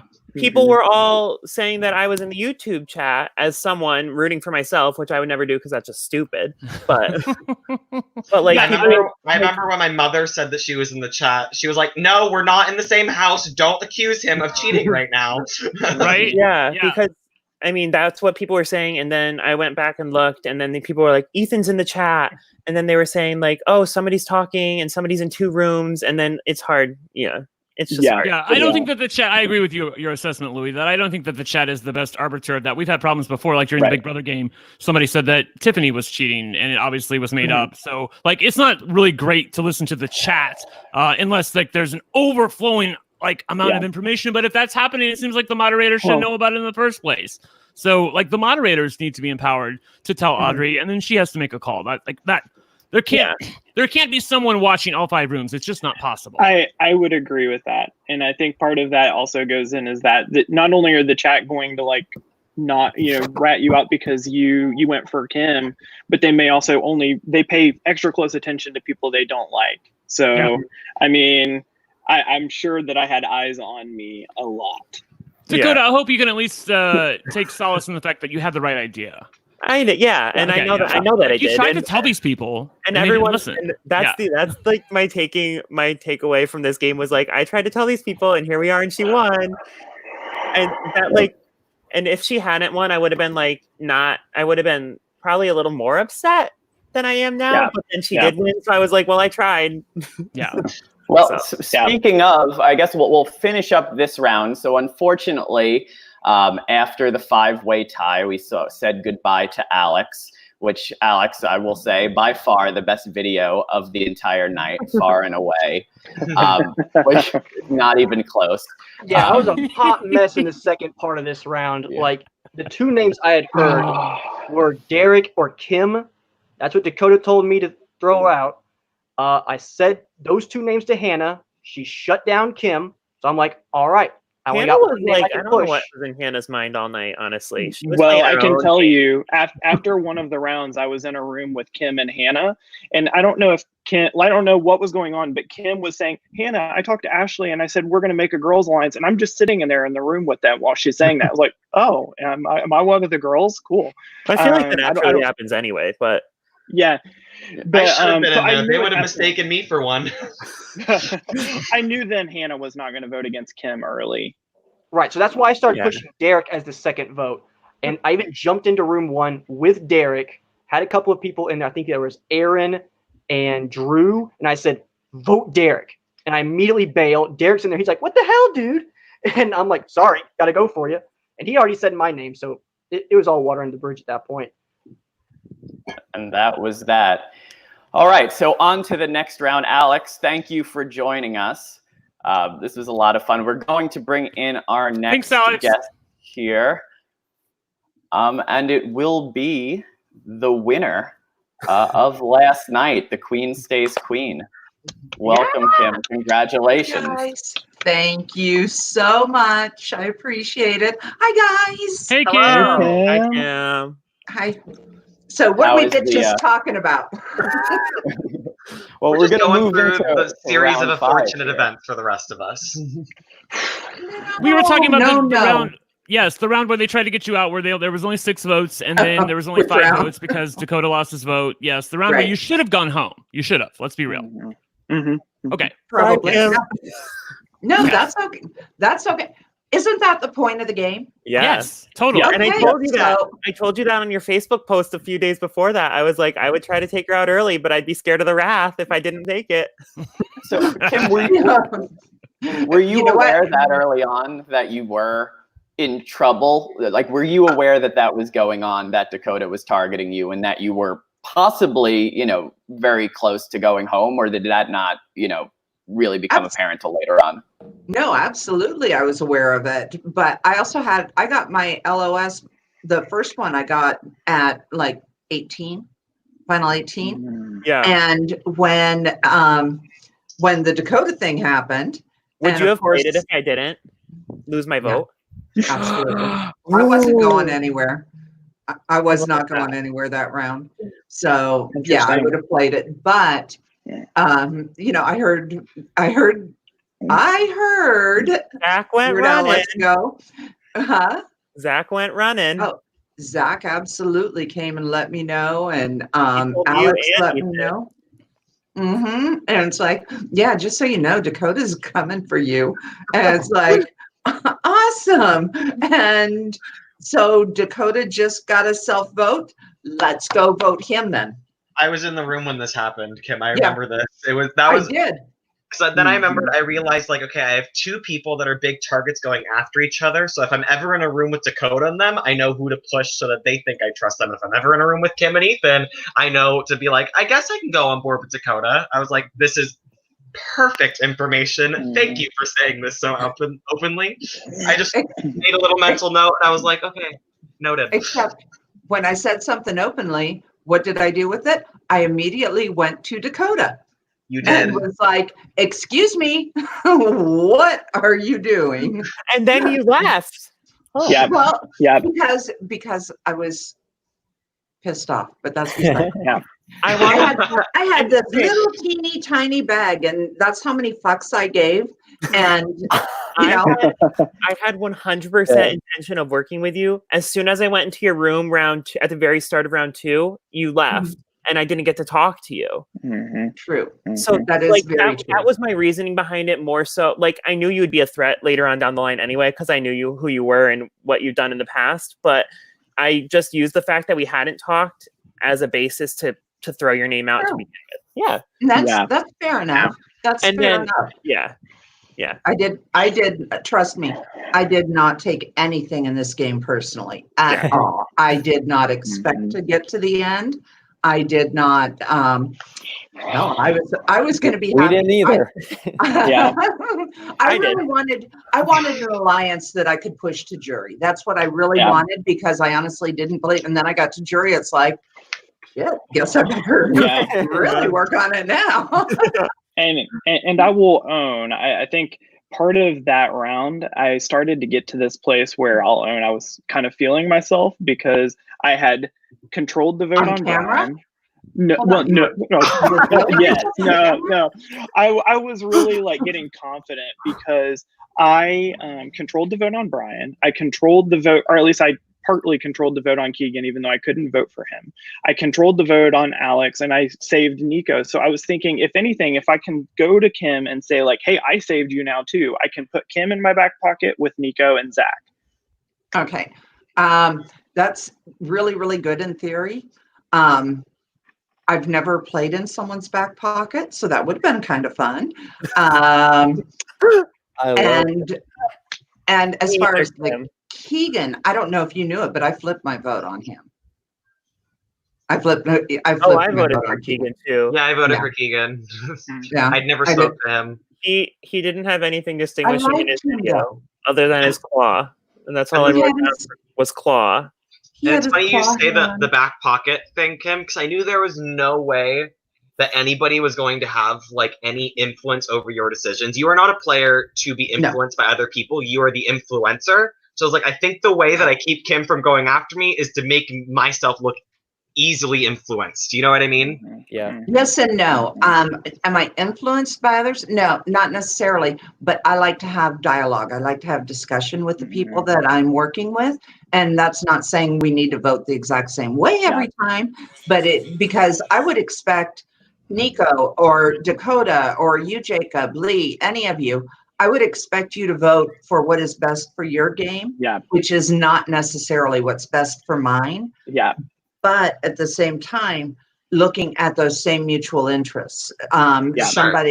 Jacob, like you, I trusted you to some degree, but I didn't trust you to have my back. I trusted you when, I trusted you when you to have my back, and then you didn't. Huh? I said I did trust Jacob to have my back, and then he didn't. I did. I trusted Jacob for the most part when he said how he was voting, but I did not trust him to go to another room and say and try and get the target off me. Yeah, and that's what I consider an ally. The thing that I was working on. I wanted people to trust that the things that I was trying to be as selectively truthful as possible so that people would trust my word, even if they don't fully trust me to be their number one or be somebody that's always in their best interest. At least they know that when they talk to me, they know what I'm doing. But really, I was saying I don't think there was a single round where I said the same name in every single room I went into. I was constantly saying, oh, I'm voting this way, but now I'm voting this way. I was super selective with what I let out. And I think that's what got me really far, because people are like, do I trust him fully? No, but he isn't somebody I don't trust, which is kind of the position I wanted to be in, because I didn't want to be glued to anybody's hip, but I didn't want to be anyone's number one enemy. Right. Yeah. I will say too, I think in the rounds where you're one of only a few people up for elimination, like whatever room you land on, if you don't go home, even if you don't know where the votes fall, you kind of feel this automatic camaraderie with those people. So for example, like when I ended up with Neiko and one, I wanted to squash whatever was going on there. When I was in a room with Kim and Hannah, I was like, okay, Kim has my back. And I think I trusted Kim in that moment. Like she probably wouldn't vote for me or vote me out. And so that's why I also thought, I was like, I could go back to you and say like, I flipped the vote and saved you, and hope that you would believe that. It just never happened. I mean, and I played, for the most part, I played a pretty honest game. I mean, I did let people know when I was voting them out and stuff. I was pretty honest about it until we got to 6. And then I did kind of lie about that LOS. Sorry. Which was blatantly obvious, but we'll get there. I said that too. I said it afterwards. Come on. Obvious. Wait, hold on. If it was that obvious, then why were there no votes on me? Because they fucking can't coordinate and they don't understand I would have the voted goddamn you. twist. I would have voted you if I was there. Also, like, you have an by the way, LOS, we're not even there, so I don't want to talk about it. We'll get there. We'll get there. Yeah, we'll get there. After Alex was eliminated because of the button twist, that brought us to the safety goulette elimination. The round where our friendly here ended up taking a hike. Lee, you start out in a room with other people? Yes. And so I'll tell you what happened. So Ethan, who was my target in the round prior, jumped into the room and just starts going off on Dakota immediately. And then everyone just starts immediately talking about who they voted for in the first round. I voted for Ethan. And so I was like, well, Dakota's taking the heat right now, and he kind of is the one who's taking the heat regardless. What I need to do is, I don't want to be stuck in a room with the 2 people I had been voting with and Ethan and have to fight for my life and fight for my allies' lives. What I want to do is find Kim, tell her I saved her, and then if it flips another way, so say for example, I'm with Kim and we're the room, I can somehow think that Kim has the bigger target and we'll go home. If the room is the other way and I'm with Kim and I'm safe, I can push Dakota to stay and say Ethan needs to be the one that would go. And I think that Kim would have at least had the conversation with me, because we had a very transparent conversation and had a really transparent game with one another. I think that we looked out for each other in the early game. So I just knew that I couldn't be on the same side of that wheel flip as Dakota. Well, it did not pay off for you. No, because I couldn't even get into the room. The wheel landed on Lee's room, wherein Lee was the sole occupant, and sent you packing. Has that ever happened before? Because it hasn't happened in a mini I've watched. It hasn't happened. I've never seen it. I don't think. I think that was the first time. Yeah. I don't think so, because when there's been a solo person in a room, usually they've ended up safe. Yes. Yeah, there have been plenty of solo people in rooms before, but I've never seen it, which is like, Lee, I love you, but I was kind of rooting for it to happen. I mean, you got to go out in legendary style, right? And the looks on faces of everyone else in the game when it was announced that you were out was absolutely, like, I need a gif of that. That was absolutely wonderful. I was shook, and I was really upset because I actually really liked working with you a little bit, and I didn't think you were after me, and I saw you as somebody. I saw you as somebody that I could have worked with going into the jury phase, and been somebody I went after at like you would have been a person that would have gone after at like final 8, final 7. So once you were out, I was like, damn it. Well, and I just wanted, and I felt like at that point, I thought after the double elimination and being able to maneuver some of those votes, I thought, at least I think I can be a lock for the jury, and that would make me so happy. It just didn't go that way. So I made a bad move, and yeah, I had like mixed emotions on it too. Like when it happened, I was like a little upset because like I knew that we were still kind of good with each other. Like I could probably trust you at least as far as you totally could have. You totally could have. But I also was kind of like, okay, like I'm okay with it just because you are going pretty aggressive this game, and like you were just throwing names out and stuff. So I'm like, So it could just take one round that you come after me. So yeah, I had mixed emotions, but I think I was more upset with it because I felt like you were a number for me too. So we could I saw someone ask the question if I would have stayed in the room if we had to stay muted during the room hopping, and I would have stayed in the room if that was the case, because my whole point was to try and get some words in edgewise before we were frozen in, but it just didn't work. I felt really bad because you tried to get into room 5. And then we were locked. We were locked. It's like, okay, nobody better leave this room. We are staying in here. We had the nose touch going on. It's like, we are not leaving. We are not leaving. And I could have been the last person to touch my nose and I still wouldn't have left. Like, are you joking? A nose touch is a nose touch. Yeah. And the mod was like, there's no talking. You can sit here and not strategize. And it's like, yeah, exactly. Sure. The funny thing is we had made it past the final 18 and I was like, oh, we're not doing safety roulette, because in my past 2 games, I went out on the safety roulette round at 18. Like, I was like, I have gone out on safety roulette all 3 times in this game. So I was like, I've made it in the clear. I'm fine. This is not going to happen. And then it comes up and I'm like, shit, like I'm going to go out this round one way or another. And so it happened, but I mean, better to, I guess, leave a legendary first-time impression because of it. You left your mark for sure. You certainly did, Lee. And while you may have gone that round, hopefully it's not the last time we see you play the game. And we thank you for joining us here on the podcast today. We do have Lee's Twitter and Instagram down there, so if you want to keep in touch with him, that's how you can do so after the show. Kim, thank you so much. Thanks, Kim. And right at it, right there. Lee, we'll talk to you later. We'll see you later. All right. Thanks, everyone. Bye, Lee. Bye, Lee. Right. Bye. I'm going to be bringing in now for the next round to kind of help us give us some insight. Zach, we have Zach joining us right now. Yeah. TR, whenever you need to throw me down in the just waiting backstage, that's fine. Thank you. I appreciate it. Okay. By the way, fun fact, I met Lee in Las Vegas, like in September. Yeah, I saw. Yeah, we saw the pics. Wow. Oh, he posted pics? Well, I have seen the pics somewhere. Like I have seen a pic of you and Lee together. I'll send it to you. Yeah, it was probably really. I have my ways, because Kim. I probably had. God. So the next round that we went into was a lucky number 7 twist. I don't know if we've seen that in a mini, or at least recently. I haven't seen it, but I've never seen it. Okay, so the twist was that if the players were able to arrange 7 votes on one person, exactly 7 votes, those 7 voters would be granted safety in the following round.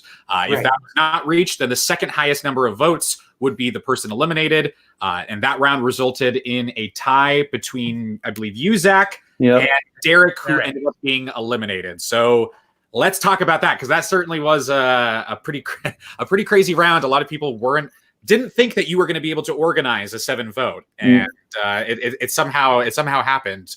Let's talk about that. So the only thing I want to backtrack on the Dakota thing, which was, I know that Ashley said my name, the double vote round. So me running to Kim, Noah, and Ethan was just me trying to save my ass, basically, because I knew I was at the bottom and I should have almost went home during the double. But I think that so many people thought they were going to vote me that it ended up trying to get that second person. So that's why I was safe. And that's why I was snaking to Kim, Ethan, and Noah, but I did trust them. I think that 7 vote was definitely one of the trickiest of all the game, because it's that was literally just chaos. Like, because we all knew that there was no way that we're going to get 7 people to agree on a vote, because room limits were 4 at that time, I think, too. So it's like, it's just, it wasn't going to work. But after it was honestly a situation of like lucky number 7. If you get lucky, you will be in the 7. There was like the name of the twist fully implies the fact that it was just literally a numbers game. There are some ways to work around it, but there was no way you can concretely get 7 people. No. And I saw this round as like easy, because I was like, I either vote out Derek, it's a 7 and I get immunity, or I vote Derek and Zach goes, and he was one of the people I wanted out for weeks. So I was just sitting here like, anyway, I guess 7's my lucky number again. I'm living my life. I was just chilling this round. I loved it. I thought it was fun. It was a crazy round for sure. All I wanted to do was get 4 people together. I wasn't going for 7 at any point. No, yeah. I wanted 4 people, because whoever had the 4 votes, they were probably going to go, period. And I think Derek was pushing for Hannah. Was Derek pushing for Hannah? Derek was pushing for Hannah because Derek told me about this because Derek made a final 2 with me this round right before he left. I have a trend of making final 2s with people and then them leaving the next round because that always is a good thing for me, I guess. Luck, you gotta love it. But so Derek was in a room with Hannah and he accidentally left the room trying to mute or like do something with the settings. And then the moment he left, Hannah started throwing out his name and he came right back in, said, "Oh, really?" And then left and came straight to me and started pushing Hannah. And I was like, oh my God. It was a really entertaining round because that was when Hannah's name really started getting thrown out. And I didn't have much of a connection with Hannah. So this was when I was like, okay, Hannah's a name I can start slowly pushing into conversations from here on out because I saw her as a likable jury threat from pre-jury because I saw her making it to jury. So like this would be a good opportunity, but I did not see it getting traction. So did Hannah receive actually the most votes because it tied with the second, which was me and Derek? Yeah, that's what I was wondering too. Because I think I voted Hannah that round. So who knows if I would have voted Derek, then Derek would I believe I voted Hannah as well. See, I didn't vote Hannah. It was interesting watching it because Hannah was kind of on a different wavelength than everyone else because she was the only one. Yeah. Well, also the internet, yeah. She was the only one trying to arrange the 7 votes, whereas everybody else was thinking about, all right, well, 7 votes is never going to happen. That's impossible. There's no way we can ever hit that on the nose. She was the one running around trying to get the 7 together, which didn't work the first time, but ended up happening the second time. Whereas that, you know, it was possible. Was it unlikely? Yes, but it actually did end up working out. Mm-hmm. By mistake, it did. I think this list has legs. I do wish that maybe it was a little bit different. Like maybe it's like, and I know Lucky 7 just rolls off the tongue, so I get where Audrey's coming from on that. But like, I would like her to do like room limits of 4, and then make it so that if you could hit 5 on the nose, give or take. Actually, not give or take, but exactly 5, and then like whoever has 5 votes goes home. And at this point, maybe more than one person goes home. Like if like more than one person has exactly 5 votes, they go home, you know? And then if you're in that, you get safety for the next round. I think it would be like, so it's literally a round where more than one person can go home, but not necessarily, you know? Yeah. The one thing go ahead. The one thing I hated about that round was, yes, I was safe because of they voted for him. Anyways, it was voting against me. So it was kind of weird. It's like they voted against me, but I ended up getting safe from the luck. And I remember looking straight at Jacob, and I just remember that was the moment I saw your face look up. I saw this. I'm gonna take off my glasses. You went. I saw you squint your eyes when you realized I did not vote in your favor, and you looked straight at me, and I just went. And I mean, at the end of the day, I can't be mad because if y'all didn't do that, then either it would have been a tie or it would have been something else. You said it was like you honestly ended up doing me a favor in the end, and I was like, "Yeah, sorry about it." And then I ran through him, and I'm like, "Zach's probably on to me." Oh shit! So what sucked the most is since like I think it was like Neiko, Kim, Noah, Ethan, they all had my back that round. And they got screwed over because they weren't safe the next round. So it's like I felt like I was pissed. This was a round that really split the game into like 2 separate groups. So that did bring us to the next round then. So Derek was eliminated. 7 people hit it right on the nose. And the nominations up for was Kim, Neiko, Zach, Drew, Cody, and Noah. I think the biggest topic here and something we should probably get into is, you know, Ashley's relationship with you, Zach, in terms of she was gunning for you for quite a while. So explain that to me. Maybe I missed that in the early game, but I missed that as well. Where did that come from? She sketched me out though, honestly, for a little bit of the game. But I don't know why you two had that tiff anyway. So I don't know what you like. I completely never said her name until Ethan came in the room and was like, "Hey, during the double, Ashley's throwing her name out," and I was like, and then when I finally came and confronted her about it, which was it the best idea to confront her about it because then she kept going on about it, maybe. But what happened was when I confronted her, I think that kind of pushed the target even more. If I would have stayed quiet, would she have kept targeting me? But she knew I knew. That was my problem. She knew I knew.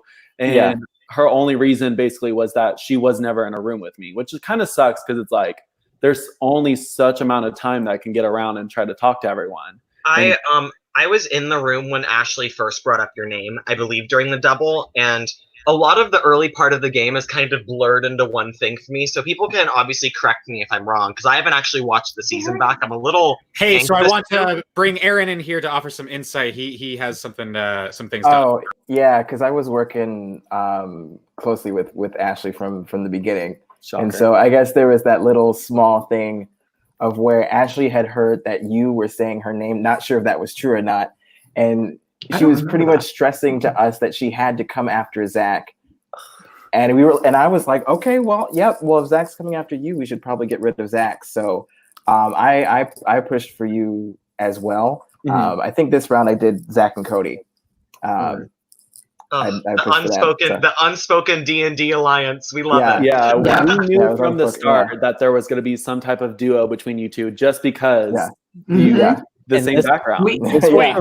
We even said it in room 1, Zach, when it was at the very beginning before we ever switched rooms. It's like, just so you know, Ashley and Aaron, just get ready because they've got a D&D thing going on. And I remember one's a dungeon, one's a dragon. So I talked to both of them about D&D. Like, one of the things is I looked at intro videos. Like, for example, with Cody, I noticed he had a Ben de la Creme poster in his background. So the first thing I talked to him about was like, I love the poster. I love drag queen. So that I made a personal connection. So the personal connection was so strong, like, oh my gosh, this person paid attention to that it kind of you instinctually trust people who notice like small details about your life and your intro, which is kind of what I did with Ashley and Aaron and like making that little unspoken trio. And then I remember Ashley brought up your name as a potential because she hadn't talked to you, Zach, and I was like, oh, I think he's extremely charming. He's a huge social threat. I think that'd be a really good idea. Like, keep pushing that. And then she did, and I sat back while she started going around, and I was like, this is the person I wanted out from the very beginning. Yeah. And I have somebody going balls to the walls for it, and I'm not taking any of the heat. I didn't even know that you were pushing for that either. It was just like the only thing I heard. I was pushing really hard for you. So this was around people that I knew wouldn't rat me out.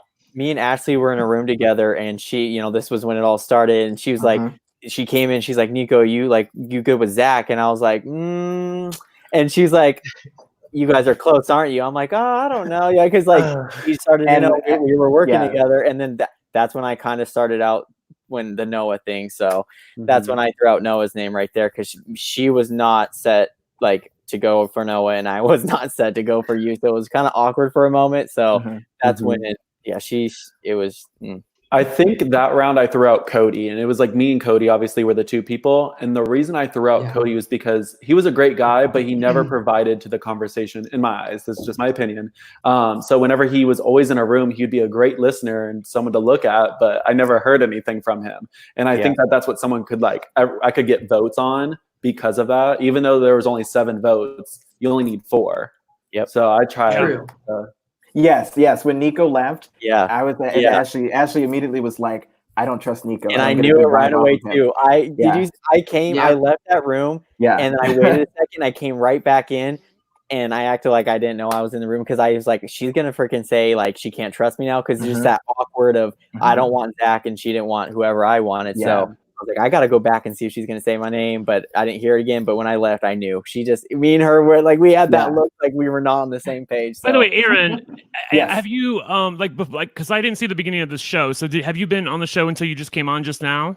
I was in the backstage for okay, cool. Well, before we go any further, I just need to tell you that your costume and your lighting and everything that you were doing was seriously the best. Really good. It was so fucking really good. And I just want to let you know that I totally appreciated you doing everything you could to really embrace the theme. And it wasn't just something where you embraced the theme to start the show and then said, fuck it, let me play the game. You were literally like holding that goddamn bat in the perfect lighting angle the entire goddamn time. So thank you, bitch. That was it. It was really like the best thing there. Like Jacob, yours was like honestly like a really close second, but like Aaron, it was balls out. So thank you, honey. Yeah. Thank you. You know what the weird thing was is that I'm not really even a Halloween person. So when I heard this was a theme, I was like, oh crap. Okay, I'm gonna be like everybody's going to go all out. I'm going to be left out in the dust. I have to come up with some Sure, so yeah. my friends have been making me binge watch Drag Race. I wish I had seen that Ben de la Creme poster. So, I followed Jeremy's advice. I went to Party City where I belonged. I got the red cape. I got the red vampire cape, and I put a bunch of stuff together and did the whole theater lighting, because in theater, when you're lit from below, that's the lighting they use for creepy things. So I tested it the night before. I turned the lights off. I put a light under me. I thought my eyes were going to burn out, but I was like, I'm going to do it for the effort. So yeah, I hope it worked well.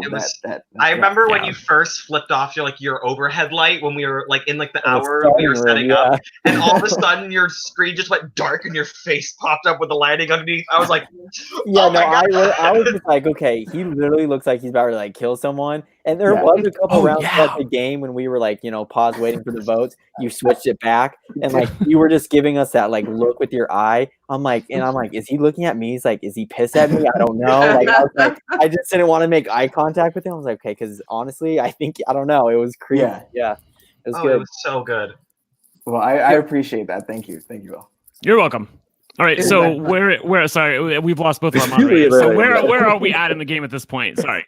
So at this point in the game, this was we're in the 7 safety round where Zach was eliminated. Mm-hmm. Did we have anything else to discuss about Zach being eliminated? Just wish that Ashley. Okay, the one thing that only frustrated me was whenever I had the vote during the red button round, I went to Ashley specifically and was like, "Hey, I'm not voting you. We can amend ties." Still kept going for me. So, Ashley, if I catch you on Rivals, then it so must be, I guess. But no, I had a lot of fun, and there were some great people that played this game and a lot of great strategies. This was one of the minis I've seen in a while that from pre-jury, it kept going week after week. There was wheels, there was ties, LOS plays. It was definitely a hard-hitting mini, I think. It was. I still regret that tie. I mean, it worked out for Kim, but I still regret that tie. I should have stuck to my guns. I shouldn't have changed it. Who did you originally want? Sorry, I don't mean to backtrack. So back in round 4, I had voted for Kim. And so it was supposed to be Kim that was leaving. And then Audrey came on and said that Dakota had gotten that penalty nomination. And I was like, that's exactly. And I was like, man, I felt like I had to vote for Dakota there because I just didn't want any of that energy in the game. If I didn't see the room, I wasn't in the room, so I didn't know exactly what he did. I was like, okay, well, I'm gonna write. So I asked Audrey to change my vote from Kim to Dakota, which made it a 5-way tie instead of the 2-1. It was supposed to be Kim. I'm sorry. We should have gotten that. It would have been Kim. So when I went into room, that's gonna make Dakota feel so good. when I went into room one, so much better. Look who's here! Dakota. I would feel worse if I knew this already. He told me. Yeah, because that was the frustrating thing for me about round 4 was that everybody was congregating in room 1, and there was 6 voters. There was only 5 spots, and then everybody that was nominated wanted to get their piece in, and I was in there for a split second. And Dakota said, "We're doing, why don't we do Kim? I know we don't want to do it, but let's do Kim." Your face said it all, though. Your face. And then I left, and I was like, "Oh shoot, okay, I guess I have to vote Kim here." And I voted for Kim, and then I changed my mind. And that pretty much set up the rest of the pre-jury for me, probably. Dakota, that was a big sway. I think a lot of people might have been on board for Kim. I tried. She had her. You did have it. You did have it. She had her LOS. I had my LOS. So I was going to play it. If Aaron kept it, she still would have gone because she wouldn't have played it. Yeah, she wouldn't have played it. I already knew in advance that if there was any of the weird twists, that's what I was saving it for. So if there was, the smallest number, or if I were in a minority, which I was 3 different times where, with the button one, with the 7s one, and with, I don't remember what the other one was. Which one? Odd even. Well, that was double down the middle. That was right down the middle. That one was down the middle, but I was always in the minority and eligible to be voted. And so that's what I was saving it for. So that was the round I would have used it. And then when that happened, it's like, I'll take my chances. I'd like to hang on to this little baby for a while. Good move. Good move. Yeah. But I think that's when the people. So sorry, going back. Aaron, just to be clear on what you're talking about there, like, so did you change? You changed the vote. Like, you just let Audrey know you wanted to change the vote. It wasn't after the tie, was it? So we had 3 votes. So we were still in elimination. Nothing had been announced yet. Right. I had already voted for Kim.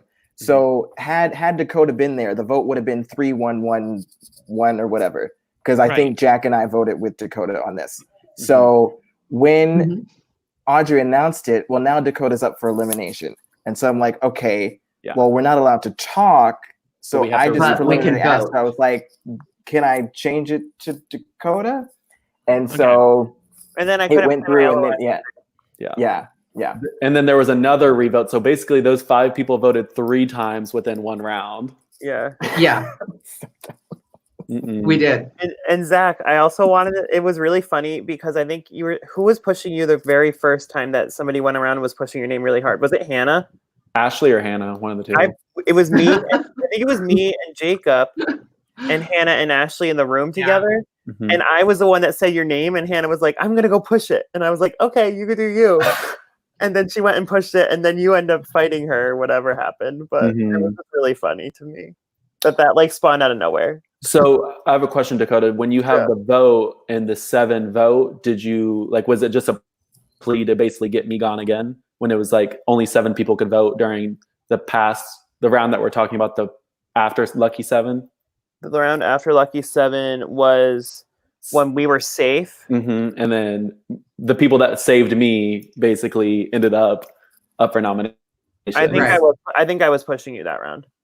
Oh, you know what? Because I knew that you went to talk to Ethan and Kim and told them that I was targeting them. So I was like, well, clearly I can't trust him now because he's just going and telling them everything I say. So I might as well just vote him out now. Yeah. I was just wondering. I ended up voting for Cody that round because I voted for Cody because when we were talking about it, we were like, okay, well, Cody's going to be harder to get out than Zach because Ashley's always going to go after Zach. So I was like, why are we doing that? So I voted for him. But I was surprised that Zach actually had the majority there. It must have been a 4-3 vote then, because I think someone else was telling me that they didn't actually vote me that round. Yeah. So dang, that was a close one. But every single time Cody's name got brought up, my heart fell. I was like, no, not Cody. What do I do to save him? He was like, if I could have taken like probably if I had to pick one person that I trusted the most and wanted to take to the end, 110% would have been Cody. Like we always ended up in a room together. We had a really good connection in the game, and I felt like he was one of the people that I felt would never truly go against me.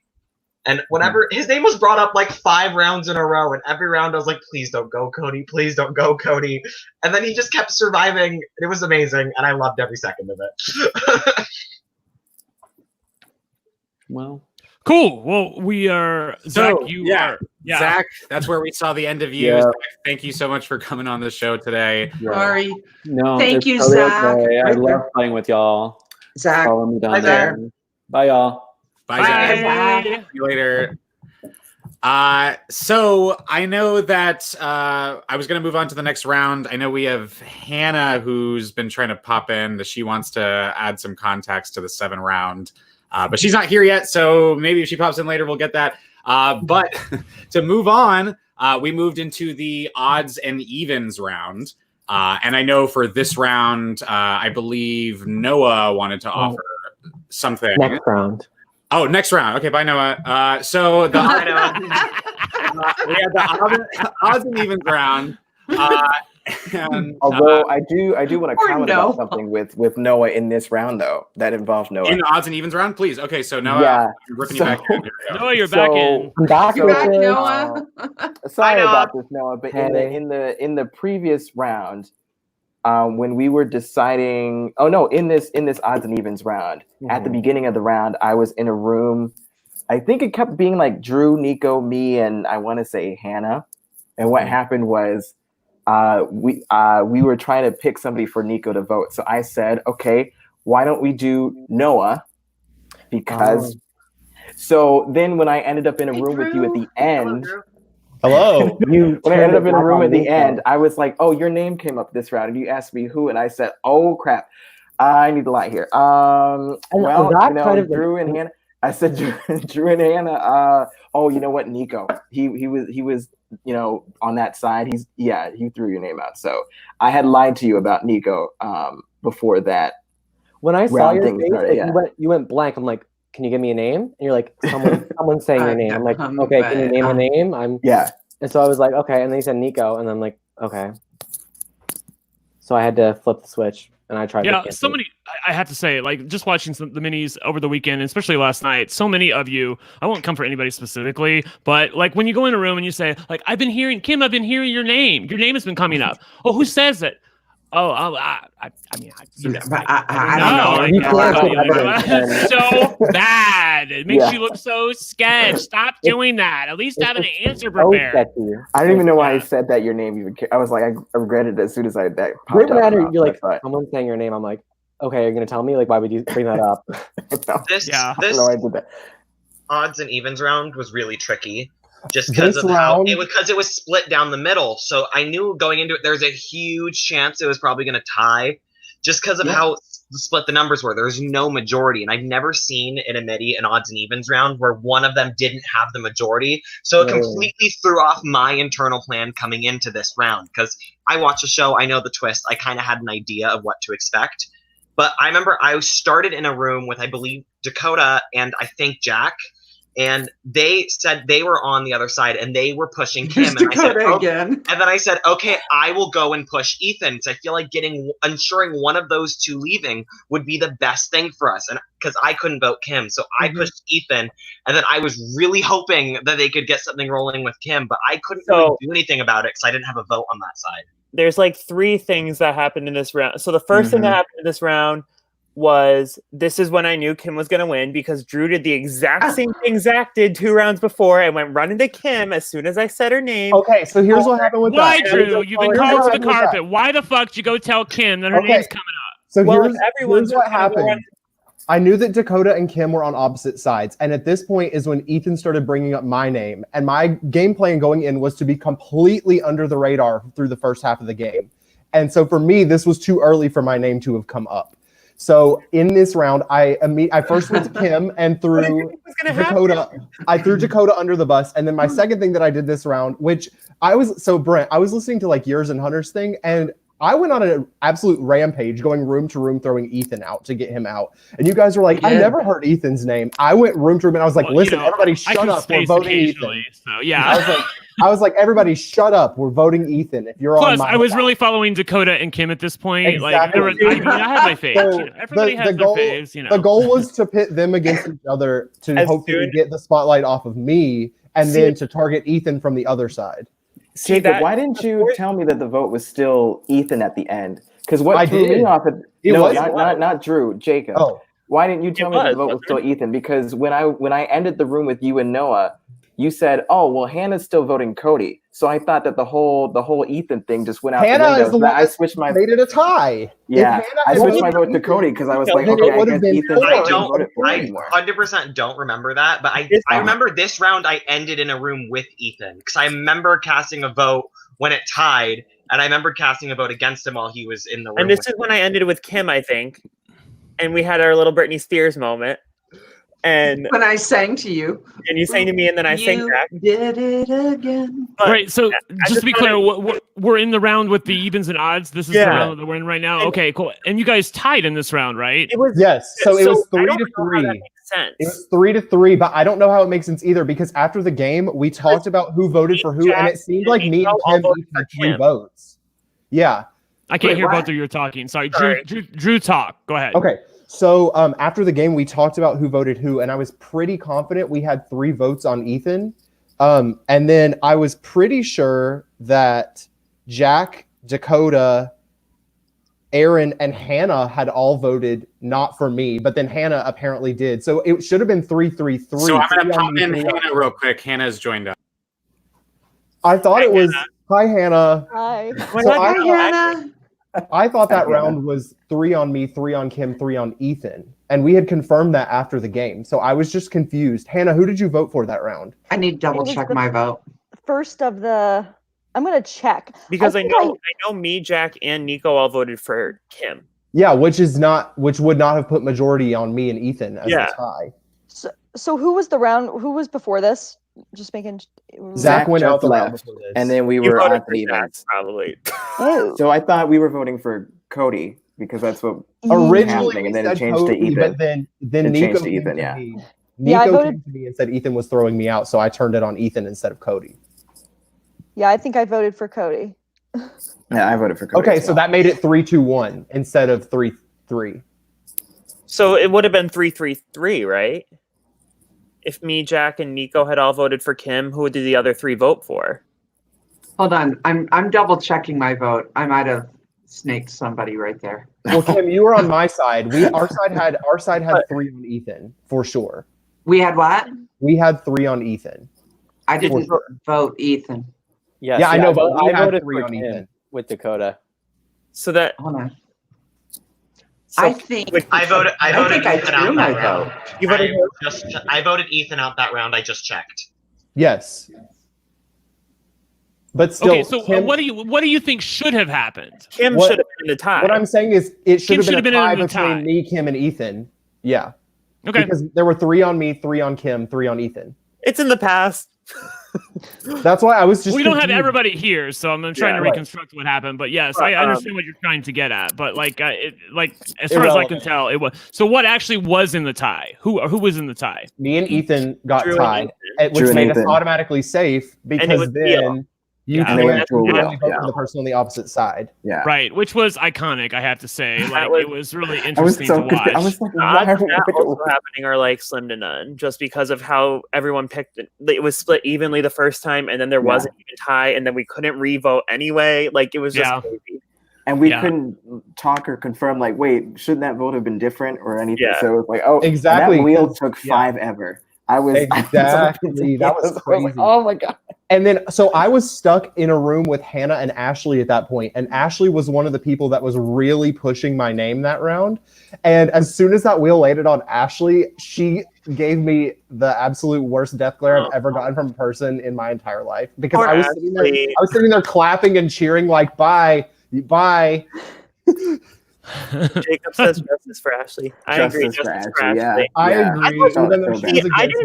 I loved her. I thought she was awesome. And she was really great. Like Ashley, I don't know where you are. I think I saw they put up a comment from her, but like she was everything I want a Sequester player to be. She was out there. She was pushing names left and right. She was aggressive. She had great energy. She was loud. But yeah, this was the round that solidified the Kim win for me, because I was like, if 2 different people are going to Kim and telling her I'm throwing out her name, like people are clearly trusting her more than they're trusting everyone else. So, and the other thing with that, Dakota, is that me and you had that one round where we were together and it was just the 2 of us for like 3 minutes, but then that was like round 2 and I hadn't seen you since then. So I was like, okay, I can't really work with this guy anymore. Well, you weren't even on my radar until you did that, and then I was like, well, I clearly can't trust him now. Well, and also it didn't help that I thought that you and Jack had voted for me, causing the tie. Oh, yeah. No. We told you we weren't gonna. I know. We gave your name to Ethan, and then Ethan left, and we were like, no, we're not voting you. Yeah, I know, because I walked in, and you guys were saying my name, and then Ethan left, and you were like, yeah, we're not voting you. And I'm like, oh, okay. Yeah. But it's whatever. It's whatever. I might have voted you, Drew. Actually, I did. You couldn't vote for me that round. We were on the same side. Okay, so wait, I'm losing track of time here in my timeline because I actually did vote for you like multiple times. Correct. As did I to you. 1, 2, 3. I voted for you at least 4 times. Yeah, I have you down 3 times on mine. So. And the last voter when I wanted to, though. The last time was Drew, and I'm playing my LOS. Yeah, that round where we both played our LOSs was crazy, and we were so together. And then what did I do the next round? My vote's for Drew. Exactly. Out of everyone on that wheel, the 2 people I didn't want to come up were Ashley and Neiko. And and then when Ashley's name came up, it was so close to Kim. I was like, come on. Oh my god. So Neiko, me and Neiko We'll get to that round. We'll get to that round in just a little bit. The vote. Oh, that's Yeah, This is the wheel round. Yeah. So, what are you? So we're on the odds and evens round. Yes, which is the wheel round. That is the same round. Gotcha. All right. Also, what is with that wheel always literally ending up on the line, like every time? Yeah. That I didn't even know who it was. And Audrey's always like, okay, so just to create more drama, we're gonna put the timer on 2 hours this time. I was like, this is too. But yeah, it was really close to Kim, and I would have been so happy if it landed on Kim, and then it was Ashley, and I was like, no. But see, karma. Yeah, Same to me. that's what I said, and that's what she said to me. She was like, I should have listened to you because if I had voted for Kim, I told her, and she was like, I don't want to vote for Kim. I don't want to vote for Kim, and I was like, just vote for Kim, and then she didn't, and she went out by the wheel. I will say I did not vote for either of the girls. Simply, not that there was a girls' alliance. Hannah and I could hardly even get into a room. I literally, if you watch back, you will see I was in a room all by myself going, okay, I can't find Hannah, so I need to will Hannah to come to me. Come to me, Hannah. Yeah. Come and talk to me. Literally summoning me.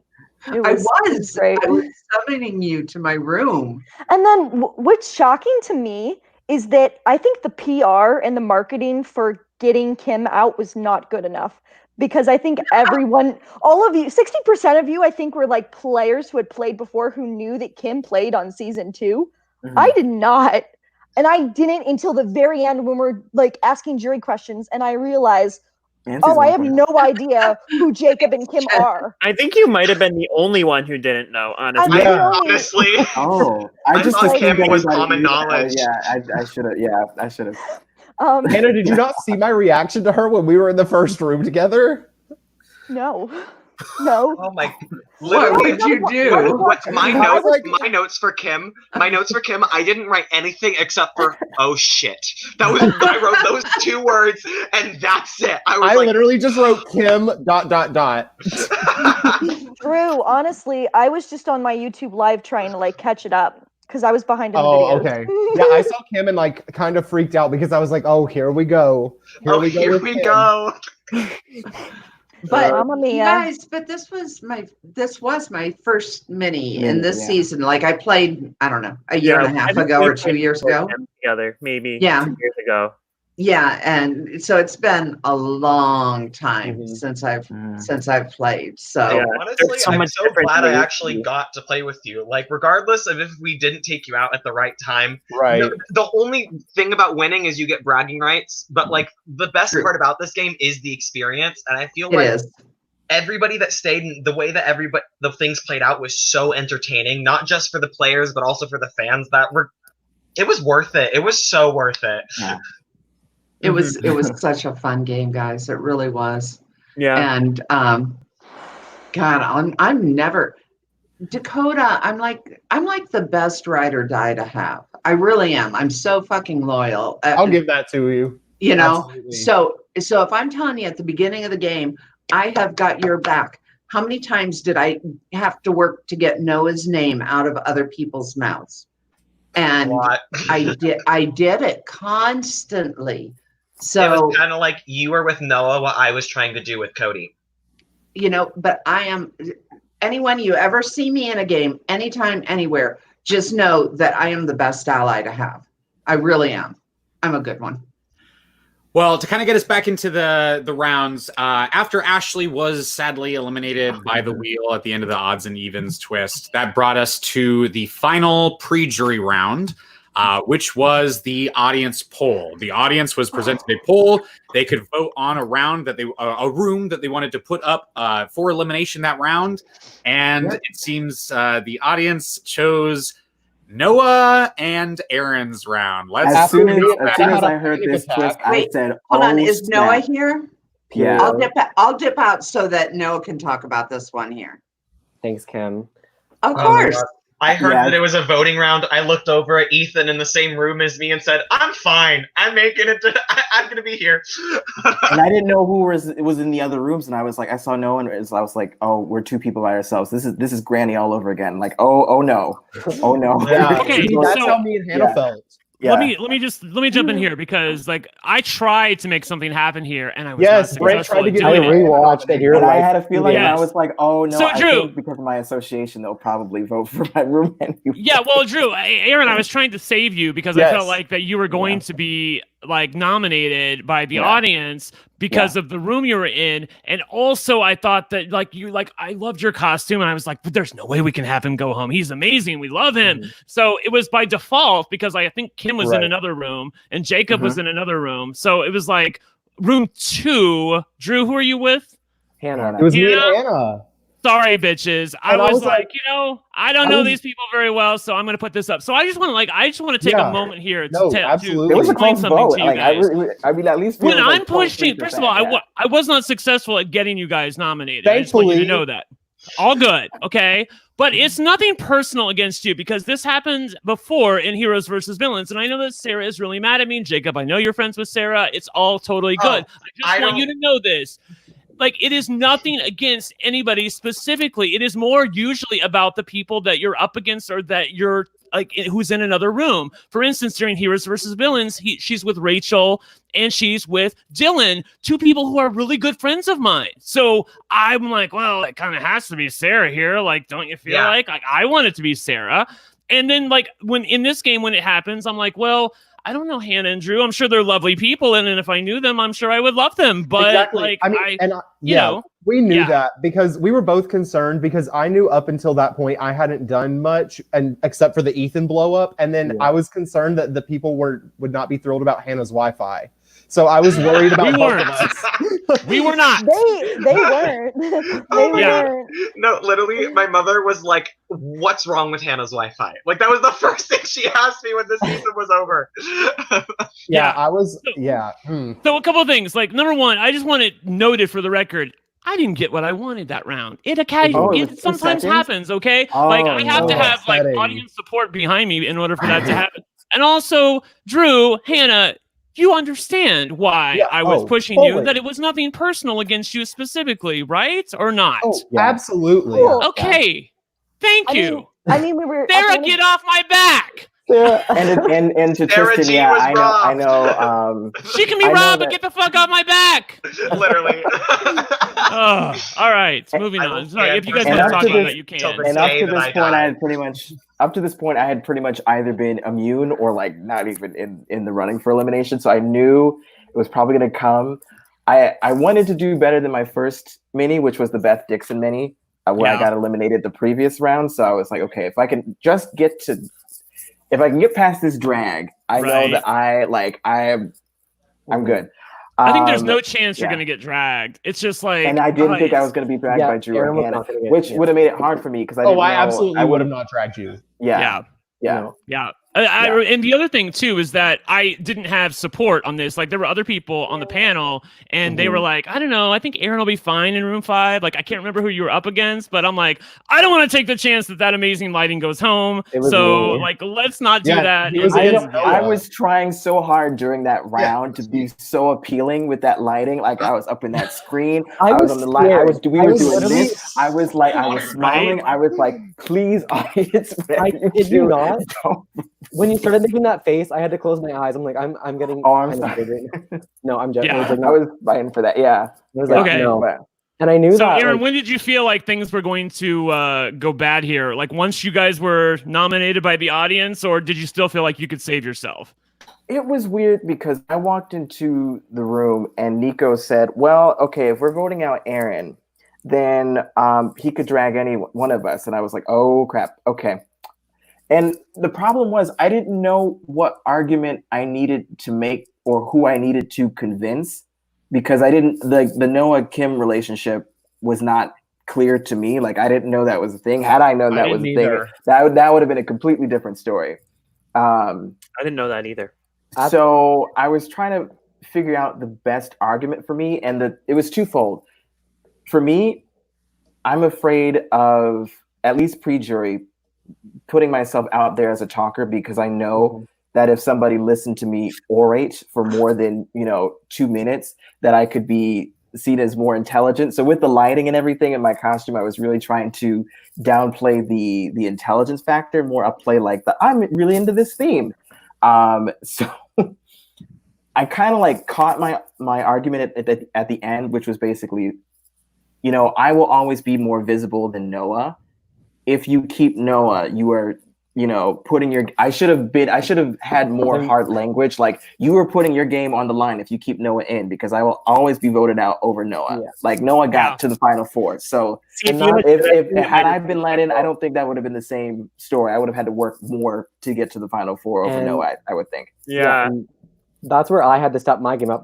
As soon as I saw I was nominated, I'm like, okay, step it up. I had left the room with Aaron. I went and I reestablished my connection with Kim, and I'm like, Kim, you have to have my back. I'm with you 100%. And I was like, Aaron is not going to be visible. And I don't think Aaron was visible, because you weren't visible to me for the first portion of the game. So I'm like, Aaron's a sneaky player. I'm going to shoot you while you're looking at me, and you're going to know if I'm coming after you, which I felt like people knew I was coming after whoever I was going for. People knew I was going to go after Neiko. People knew I was going after Cody for the most part. So I was honest and I was upfront, and I just made sure to talk fast, get my point across, and make sure people wanted to keep me. It was really good work by you, Noah. I will say this, though, that is also such a turning point in the game, because if Kim doesn't have you in the game moving toward the end game, then I think her ass is grass. I mean, and they really have a shot to get her out. But because they voted out Aaron instead of you here, I mean, I don't know what Aaron would have done, and I don't know how the game shakes out from there, but like it's like the butterfly effect. Like, if you go out there, like, I mean, the end of the game looks totally different. Yeah, and I feel like Kim couldn't have gotten to where she was without me. And I don't know if I'm being naive when saying that, but I feel like I definitely. No, I think that's very fair. Yeah, I'll say it to her face. Where's she at? She's sitting in the back.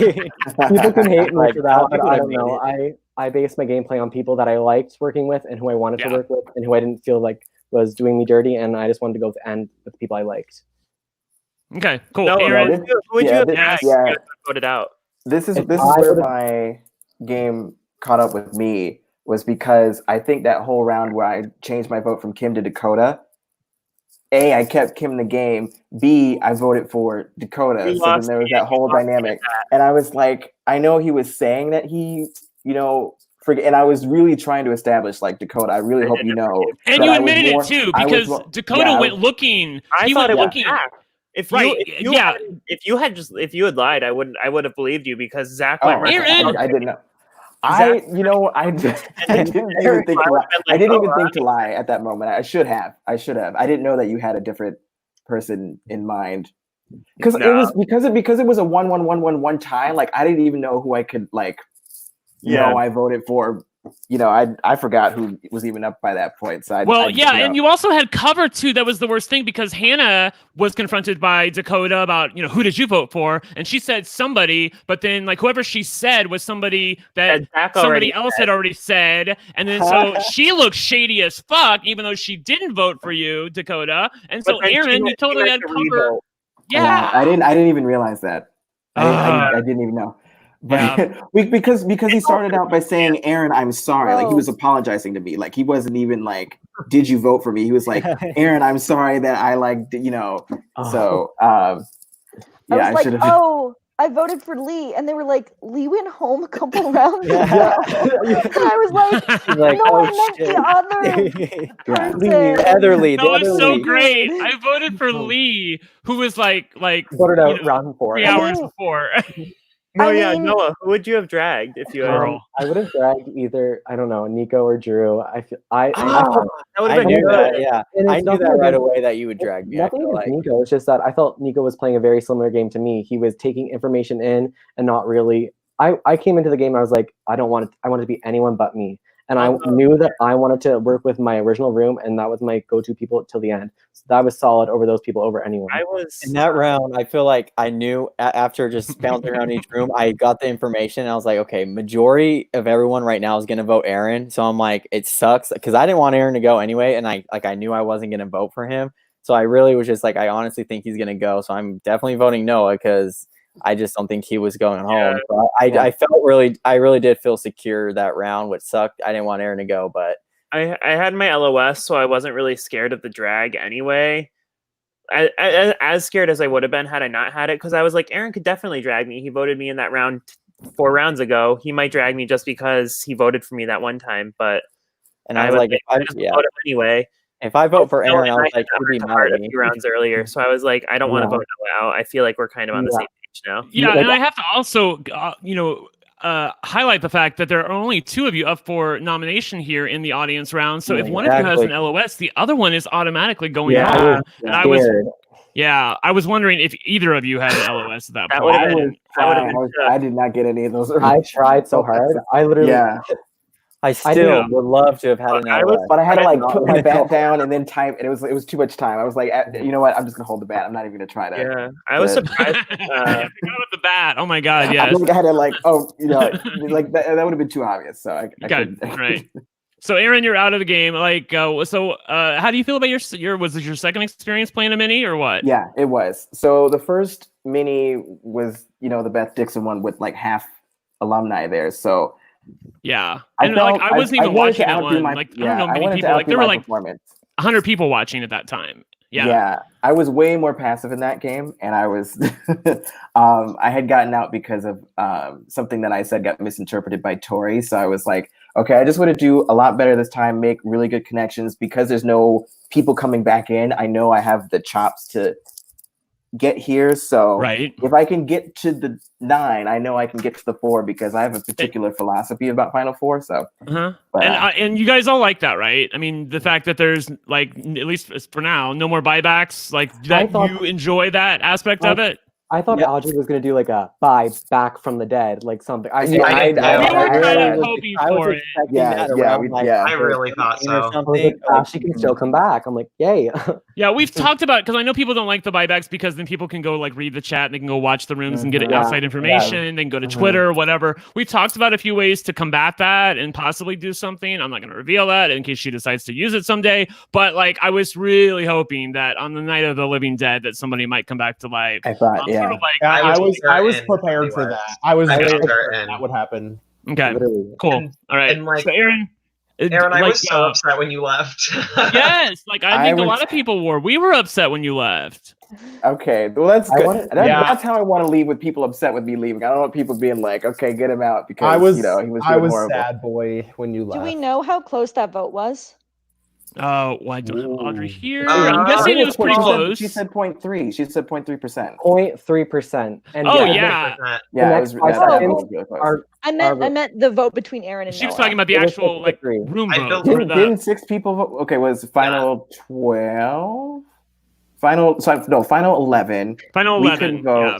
There was 9 votes. I think 6 of the 9 people voted for me. Anna, Cody, Kim, Ethan, Dakota, and Jack. And I voted Noah out. I voted Noah, and Nico voted Noah. Yeah. So it was us voting Noah. Yeah. And I didn't necessarily want to take Noah out. Like it wasn't like I want to take Noah out. It was more of just like I see 2 people.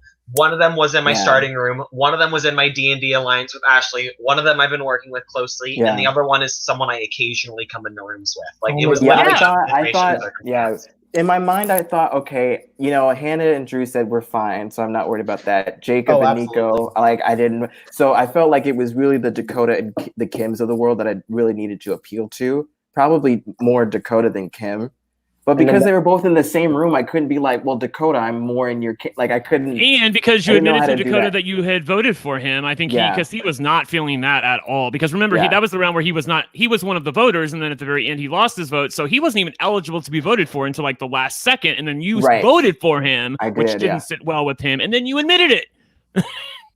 Girl. Next time I will keep my votes to myself. Oh my God. Me and Kim were like, that might have saved you, honestly. Yeah. There's TR. Thank you so much, Aaron, for joining us. I had a lot of fun watching you. I know Brent already said it, but your commitment to the character and the lighting and everything was fantastic, and it was appreciated. And with these themes, especially with the heroes versus villains theme, not necessarily being considered a lot by the actual players playing, it was nice to see players in this mini take the theme seriously. So thank you for that. Thanks for joining us, everyone. You can follow Aaron down below. Do you have anything else? Something up as well? Yes, please. Okay, I know a lot of people were saying that I was supposed to drag Dakota. That was not who I was going to drag originally. In my mind, when I said I changed my mind mid-sentence, part of me had wanted to drag Kim because of my mistake in the first thing. Like, she should have been gone the first time. But then I quickly put that out of my mind. So it came down to Jack and Ethan, and it depended on how they voted. But because they both voted for me, I was originally going to drag Jack, but then I changed it to Ethan because usually with drags, I like to do something that would change up the dynamic of who is left. And I felt Ethan would be a good choice for that. Plus, he said that I thought he was voting for me because I thought I voted for him, which I did not. So, yeah. Yeah, and that was a massive drag, by the way. Like, Ethan was a big player in this game, and to see him go out as like right before the jury was like, I mean, I understand the drag, but on the other hand, like, he was definitely a mover and shaker in the game, and I do feel like that, like, some of the game lost a little bit of steam in parts when he went out. So I get the drag; it's cool, it's your right to do it, but yeah, I thought he had an LOS. When he got dragged, I was looking at him, waiting for him to unmute and say that he had an LOS. I was just staring at him like, unmute Ethan, and then he did it, and I was like, I mean, I'm not complaining. right. Yeah, he would have definitely been a formidable presence. That was the second time I almost played mine. I was so borderline on, do I play it on Ethan and save him? But I know Ethan well enough that I knew that if I did, wouldn't have made any difference. He would have been coming for me. Sequesters, can you play an LOS on somebody that gets dragged out, like a separate player? Like, can you do that? Yes, you can. We asked about this. Taryn Armstrong asked about this because he wanted to know. Kim, do you want to go ahead? Yes, you can. So I could have played my LOS on Ethan, but it's not like a Power of Veto, for example, where if I play it on you, I'm still safe. If I had played it on Ethan, I would have been vulnerable to going. Yes, but I will tell you, Jacob, that we did confirm that Audrey will not announce who played it on you. So if she had played it on Ethan, Audrey would just have announced an LOS has been played on Ethan. Right. You might have been able to deduce it was Kim, and then Aaron would have had to pick again. So yeah. If I was dragged, and it would have been Jack had I not been Ethan. Oh, What'd you say, Noah? If I was dragged like by Aaron, would you have used it on me, knowing now that your identity wouldn't have been revealed? Yeah. Yeah, but I don't know. Did you know that at the time? I didn't even think about Noah as an option. Okay, cool. But Aaron, I wasn't dragging you regardless. I wanted one of us to. No, I wasn't doing that. I would have been willing to play it on you. I wanted to play it on Ethan because I wanted to keep him safe in the game because we were still kind of on the same side. But I know Ethan well enough to know that he'll flip like that on you. And so that's why I didn't. But I would have played it on you. Absolutely. Hey, you learn something new about this game every day.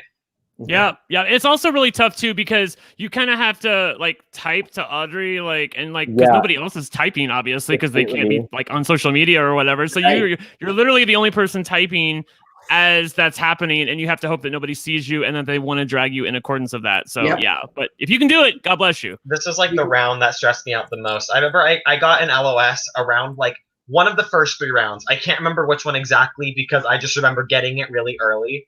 And I was just sitting on it. And every round I was like, I need to make sure I don't cause any waves so that if I do that last jury round, there is no chance I'm getting dragged, because the one thing I didn't want to happen to me coming into this game was to get dragged out. That was like probably one of my priorities of I am not getting dragged out of this game. It is not happening. I will get voted out. I will gladly drag somebody with me, but I was not going to be one of the ones dragged. Yeah. Cool. Excellent. All right. So, Aaron, we put your social media stuff up on screen. Okay, cool. Sounds good. Thank you very much, Aaron. We will see you later, and hopefully we'll still see you in the chat. Aaron. All right. All right. So after Aaron was gone, that brought us into the jury phase with round 10, which was vote for someone that you haven't voted before. And this was, of course, the round where our dear friend Dakota was eliminated. So I'll bring him right back in. This was such a weird round. Okay, can you guys explain to me what happened this round? Because I couldn't get into a room the entire time. Like, every single time I came into a room, it was full, and I kept trying to jump between rooms. So this is the one round where I had no clue what was going on, because whenever I joined a room, people went silent, or it was a room limit. Do you remember what the room limits were here? Were they 4? I think there were 4. Because it was 9 people left in the game. Yeah, that's not. I think room limits. Yeah, room limits should be 3. It was 2 groups of 4, and then me just trying to get into a room. So this was the round I had my unsuccessful LOS play, because this was really a moment where I was like, I don't know what's going on. This is the one time in the game where I literally have no clue what's happening. I'm not going to risk it. So I played it to see if I was still good with people and to protect myself in the off chance. Because if everybody's locked me out of rooms, context cues tell me that that means that my name is out there. Even though it wasn't, I had nothing else to base it off of. Nothing else. I was so shook this round, honestly. And Dakota, I did vote for you this round because I know. I tested him 100% and he voted me. I voted you because for some reason. I voted you, Dakota, because she could have voted him, but I voted you, Dakota, because I didn't know what was going on, and I knew that if it wasn't me, it was going to be a big name. So I voted you because I was like, he's a big name. He has been targeted. Let's just pick him. It was literally I have no fucking idea what's happening. I'm just gonna pick a name that was loud that probably could win in the final two, and I picked you. So this is what happened. I felt so good. I thought we had 100%. Kim and I were like working together on Hannah. Yeah. We were like, we're good. We got this. We had Jack. We had. But I didn't vote you, Dakota. I know. And that's why I didn't play my LOS. What happened was Hannah, Neiko, and I think Cody were in a room together the whole round. None of us left the room. Yep. And what had happened was I was like, Kim and Dakota are controlling all the votes, like back and forth. Yeah. So I hadn't voted for Kim at that point, so I was like, can we do Kim? But everyone had already voted for Kim. Someone had already voted Kim. Yeah, that was my issue too. I couldn't. So I was like, let's do Dakota, but then none of us left the room.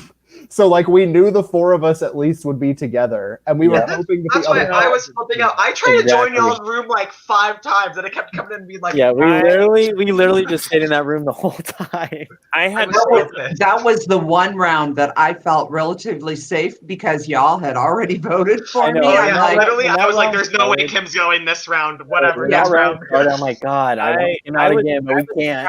Because I was like, I felt like in a good position. I was like, okay, if Nico's in the other room, like he'll try to get the target off of me because we just didn't want it to leak back to you. The thing is though, I didn't vote for Dakota though either. So it must have been like 3-2-2-2 or some 3. It was 5-4. I'm pretty sure that round. It was 5-4. Kim, we had 5 votes on you. We had our room of 4 plus. Was that the first time?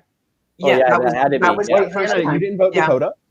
I did. I thought No, I did. I think it was literally only Hannah, Drew, and Cody that voted for me. See, no, I didn't. Nico did, and Jacob did. Nico did. I didn't vote Dakota. Oh, then it was 4. We had 4. I threw my vote on Jack. Because me, you, and Jack for sure voted for Hannah. Yeah. Yeah. Jacob, did you vote for Dakota here? I voted for Dakota here just because I knew Kim wasn't going to get traction because people had already voted for her, and I wanted another target out, and I had literally heard nothing, and I was like, Dakota's a strong player. I know he's a beast. This is the time. This was really unlucky for you, man. I mean, like I have to tell you, like part of it, like if the room limits had been different, maybe like you would have sussed out that your name was coming up here. Well, but you literally no one was moving. And exactly. That's why I felt so good was because no one was moving and there were 4 people in my room. So I was like, okay, at least if by some chance someone's calling my name out, it'll tie. But I was like, Nico's in the other room. If they're like whatever room he's in, he's not going to vote for me. I assumed he would have shot my name down, just because we had played together before. But that didn't work out. And I was like in my gut, I was like, do I play my LOS? But if I play it and it's wasted, then I'll probably just end up going out the next round. So if by some chance I can save it, I want to save it if I can. So I feel like when you're a big target, you have to play a high wire act. You know, you have to know I feel like if you're not sure, you probably hold back a little bit. Like, and there was just no way for you to know. It wasn't anything that you did. It was just the ramifications, the mechanics of the game didn't allow for you to find out. And then everyone that I talked to after was like, it was literally such a last minute thing. Like, everyone said it was like the last 30 seconds of the round. They were like, Dakota, okay. Yeah. See, it was I voted Dakota. I voted Dakota just because I needed to throw a vote on somebody because I didn't know what the hell was going on. I was like, maybe his name is being thrown out because I was the one that was locked out of the rooms. I was the one that couldn't get into a room. So I was like, I have to throw my vote somewhere. Nobody's going to vote Kim because all these bitches have already voted Kim. They've already voted me. I was like, so I'm just going to vote Dakota. And then Jacob would have voted me either because I felt good with him too. And then Audrey announced that Dakota left, and I went, "Wait, did I do something?" I was more upset because I sent my message. I said I vote for Hannah, and I'm playing my LOS on myself because I just had the gut feeling. And then I said, "Just kidding, I don't want to play my LOS. Just count my vote for Hannah." And then I went home. Would you guys stop changing your goddamn minds on this? Just send her something and then let it be. Because every time one of you's changed your votes or done something differently, it's been to your own detriment. Yeah, go well, with I your didn't gut. trust my gut. No, it was so my true. I was like, green button. Wait, red. I always push the red button. That's just always my thing. Is always red. Yeah. Because a regular round's boring. But at that point, I felt good with Kim because we had been together for like 3 rounds straight at this point. And I was like, I'm not letting her out of my sight. We're going to vote together from now on. And then... Yeah, I would be nervous if I was you because, not that you should have played your LOS. I'm not saying you had any inclination to do so. Yeah. But, if you know people can't vote for Kim and you know Ethan's out of the game and you know that you're the other big mover and shaker in the game, I feel like you have to think I'm probably an odds-on favorite to go here. I think it was just a combination of, there were 4 of us in the room. We all said that we're voting for Hannah. And what just happened? Hello. Drew just got big. Oh, I'm back. It was still a room limit of 4 at that point. So there were still 3 rooms open, or 3 or 4, I think. I think there were 4 rooms open, yeah. The odds of the other room having 4 people in it who could come up with the 4 votes that we already have for Hannah, is less than if there were 3 people in there and 2 in another room, you know? Mm-hmm. Yeah. So yeah. It was it was rough. It was a tough way to go. Yeah, you were a lot of fun, Dakota. I mean, the one thing I didn't want to happen, I didn't want you to get to the end and lose again, which I thought was a possibility considering there were some formidable people still left in the game. And see, that was my other thing was as soon as the whole cheating thing happened, I was like, even if I make it to the end, I don't know if I'll win because I think people will hold that against me.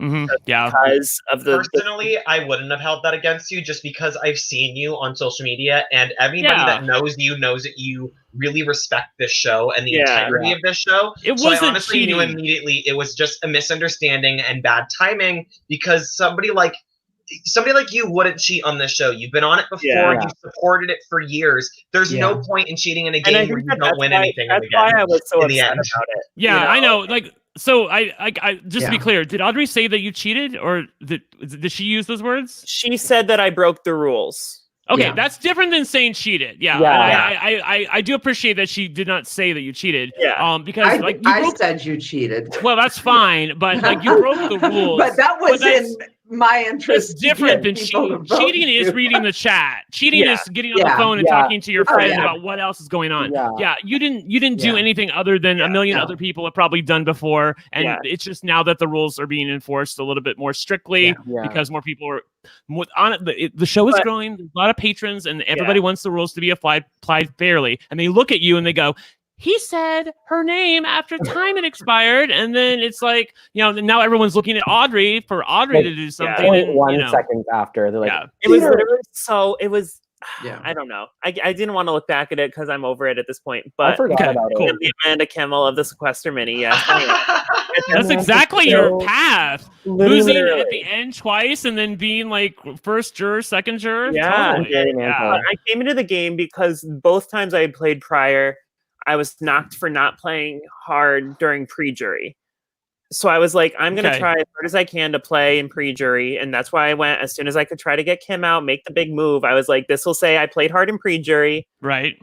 And it didn't work out. But I tried my hardest, and I honestly expected to go home the round where I got the penalty nom. I was like, this is such an easy vote for everyone. It gets no blood on their hands. And for me to come back and still make it all the way to 9th, I was proud of that. So okay, Dakota, I know we have social distancing and all, but I just want to give you a big hug, dude, and let you know we fucking love you, man. Don't take this to heart. I still feel like you are taking it to heart and carrying it with you, and I just want you to leave that in the past. It's just a game. You can't. Okay, cool. Dakota, you were up there as one of the people that I wanted to win if it wasn't me, 110%. You are a great game player, and I don't think anybody is going to have a perception of you that way, other than the people that just like to troll in live chats. Like literally, it's going to be nobody else. Like you are doing, doing just fine. You are a great person. Nobody thinks you are a cheater. Nobody thinks that you did this intentionally. You are a huge fan. You are a game player, and you came back and you played great. Point blank, end of story. And you know what, like Dakota?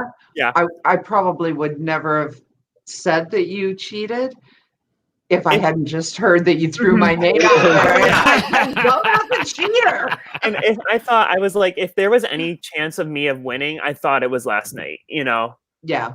I thought that I had the path that I needed to get to make it there. You did. You did. If people had just listened to me. And you started off strong too. I'm so happy people didn't just listen to you. I know. But, nothing personal, but yeah, I'm proud of myself, and cool, excellent. I'll play again. I'll play again eventually. My heart wants Dakota to win a. I can't. That was really fast. Okay, to win a mini, but the part of me that likes to be entertained enjoys watching him struggle. Okay, that's fair. Oh damn! I think a lot of Dakota should go back to dead Dakota. Sorry, Dakota did not like that comment. Mallory. Mallory, the struggle is real. Dakota, thank you so much for joining us. We have Dakota's socials down below if you want to. And I followed you on Instagram. Follow me back because it took you 4 years to follow me back on Twitter. Who, me? Yes. Okay, Kim, how dare you? Okay, I've got like, I don't know, 10 Instagram posts in like 8 years. Well, I just posted zombie makeup today, so. Okay. I follow Dakota. Commented on it, Dakota. Follow Dakota and tell him how much you loved him. Yes. You guys, I will follow you. Bye, Dakota. Bye. Dakota. Bye. Thanks for popping in. So sweet. Now moving into the next round, we have the vote tether round, and joining us to discuss that round, we have Jack.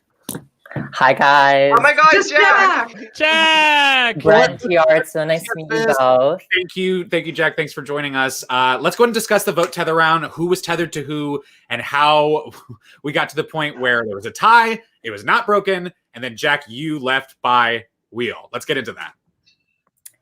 Yeah, so I was tethered to Drew. And I was tethered to Kim. I was tethered to Noah. And I was tethered to Cody.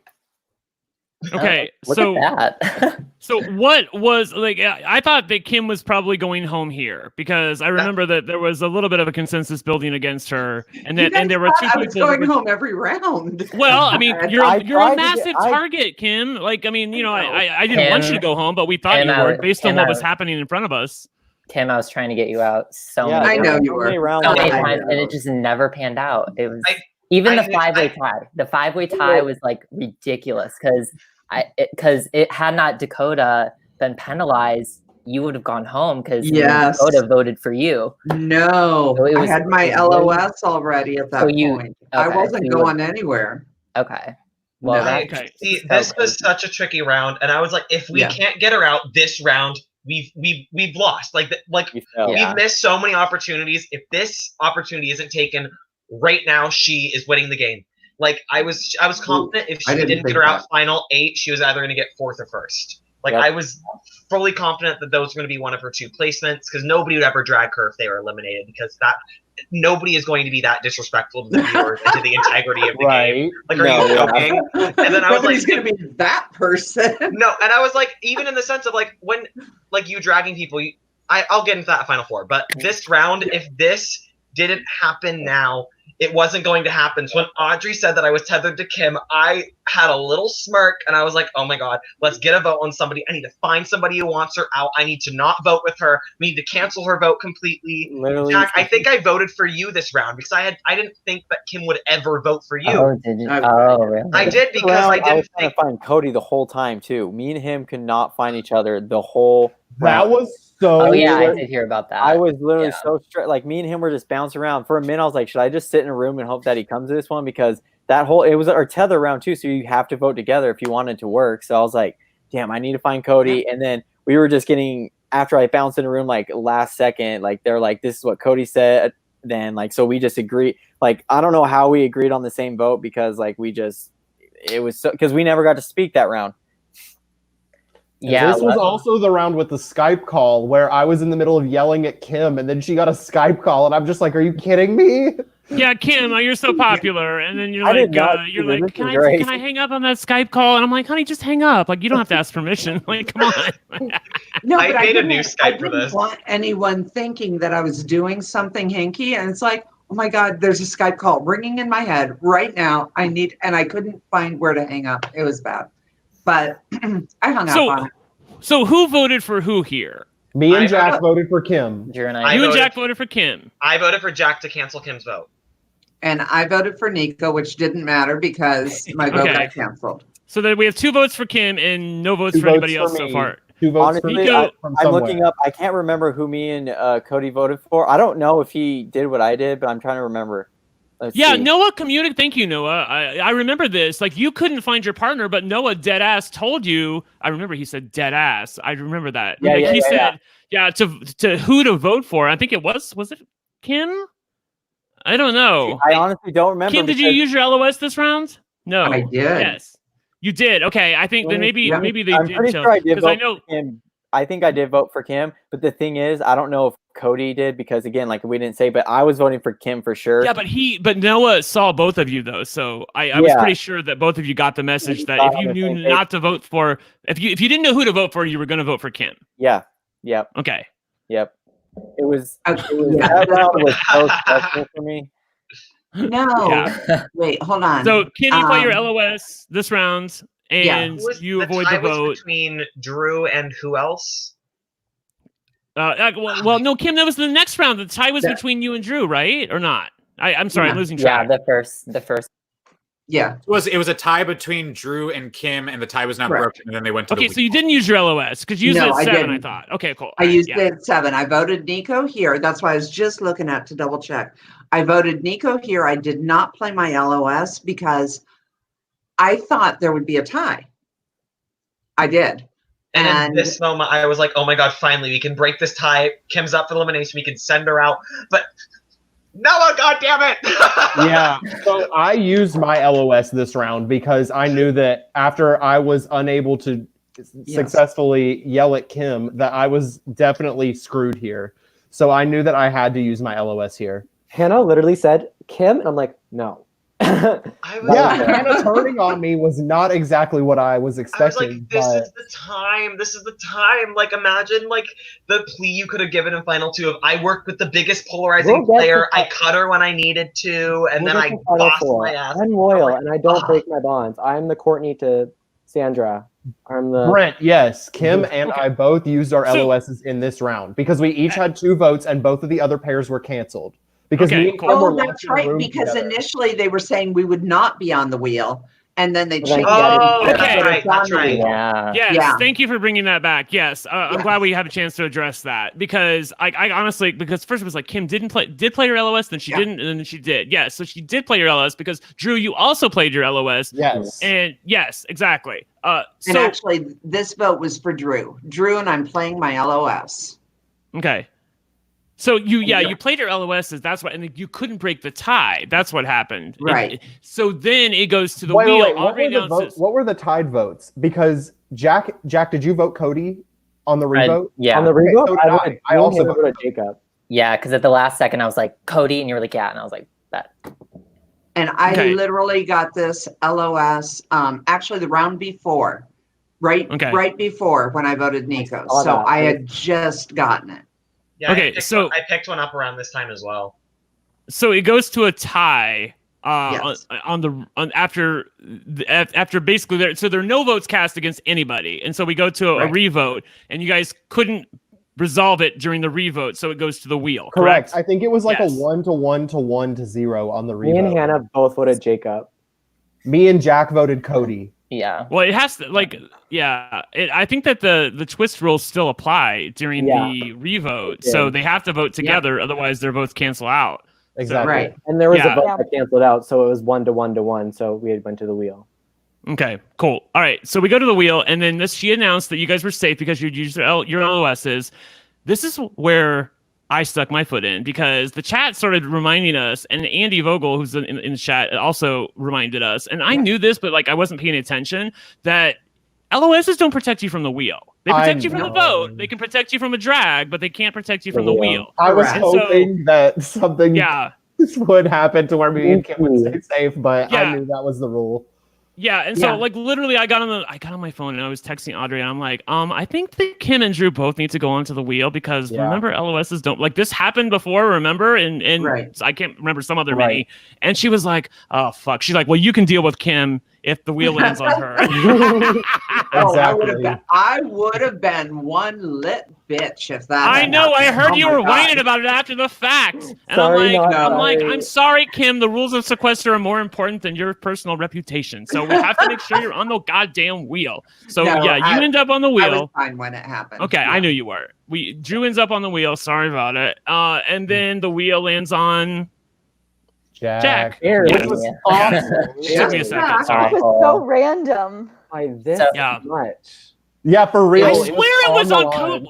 Wait, was it on Cody? I thought it was on Cody. Right on the line. So badly wanted it to be on Cody. I swear it was on Cody. I'm gonna look at that again because it just clicked over. I thought it was like Price is Right where it's like in one area but the arrow's on the other area. Like whatever. Yeah. Yeah. I was waiting for the name to light up that it was Cody, and then it lit up Jack, and I'm like, fuck. Yeah. Yeah. It was weird because I had a feeling it was me for some reason. Like I did. And then I talked to my friends afterwards and they were like, we had a feeling it was you too. And then earlier today, I looked at all the YouTube comments and they were like, it's going to be Jack. It was just like the weirdest. It was a weird coincidence that everyone thought it was me. The universe knew. The universe knew. I felt safe with that wheel. I don't know why. I did too. I felt very safe. I don't think it's going to be me. I just don't. Well, it's not gonna be anybody because you got a 7 out of 8 chance of surviving, so you should be cool here. But this was bad.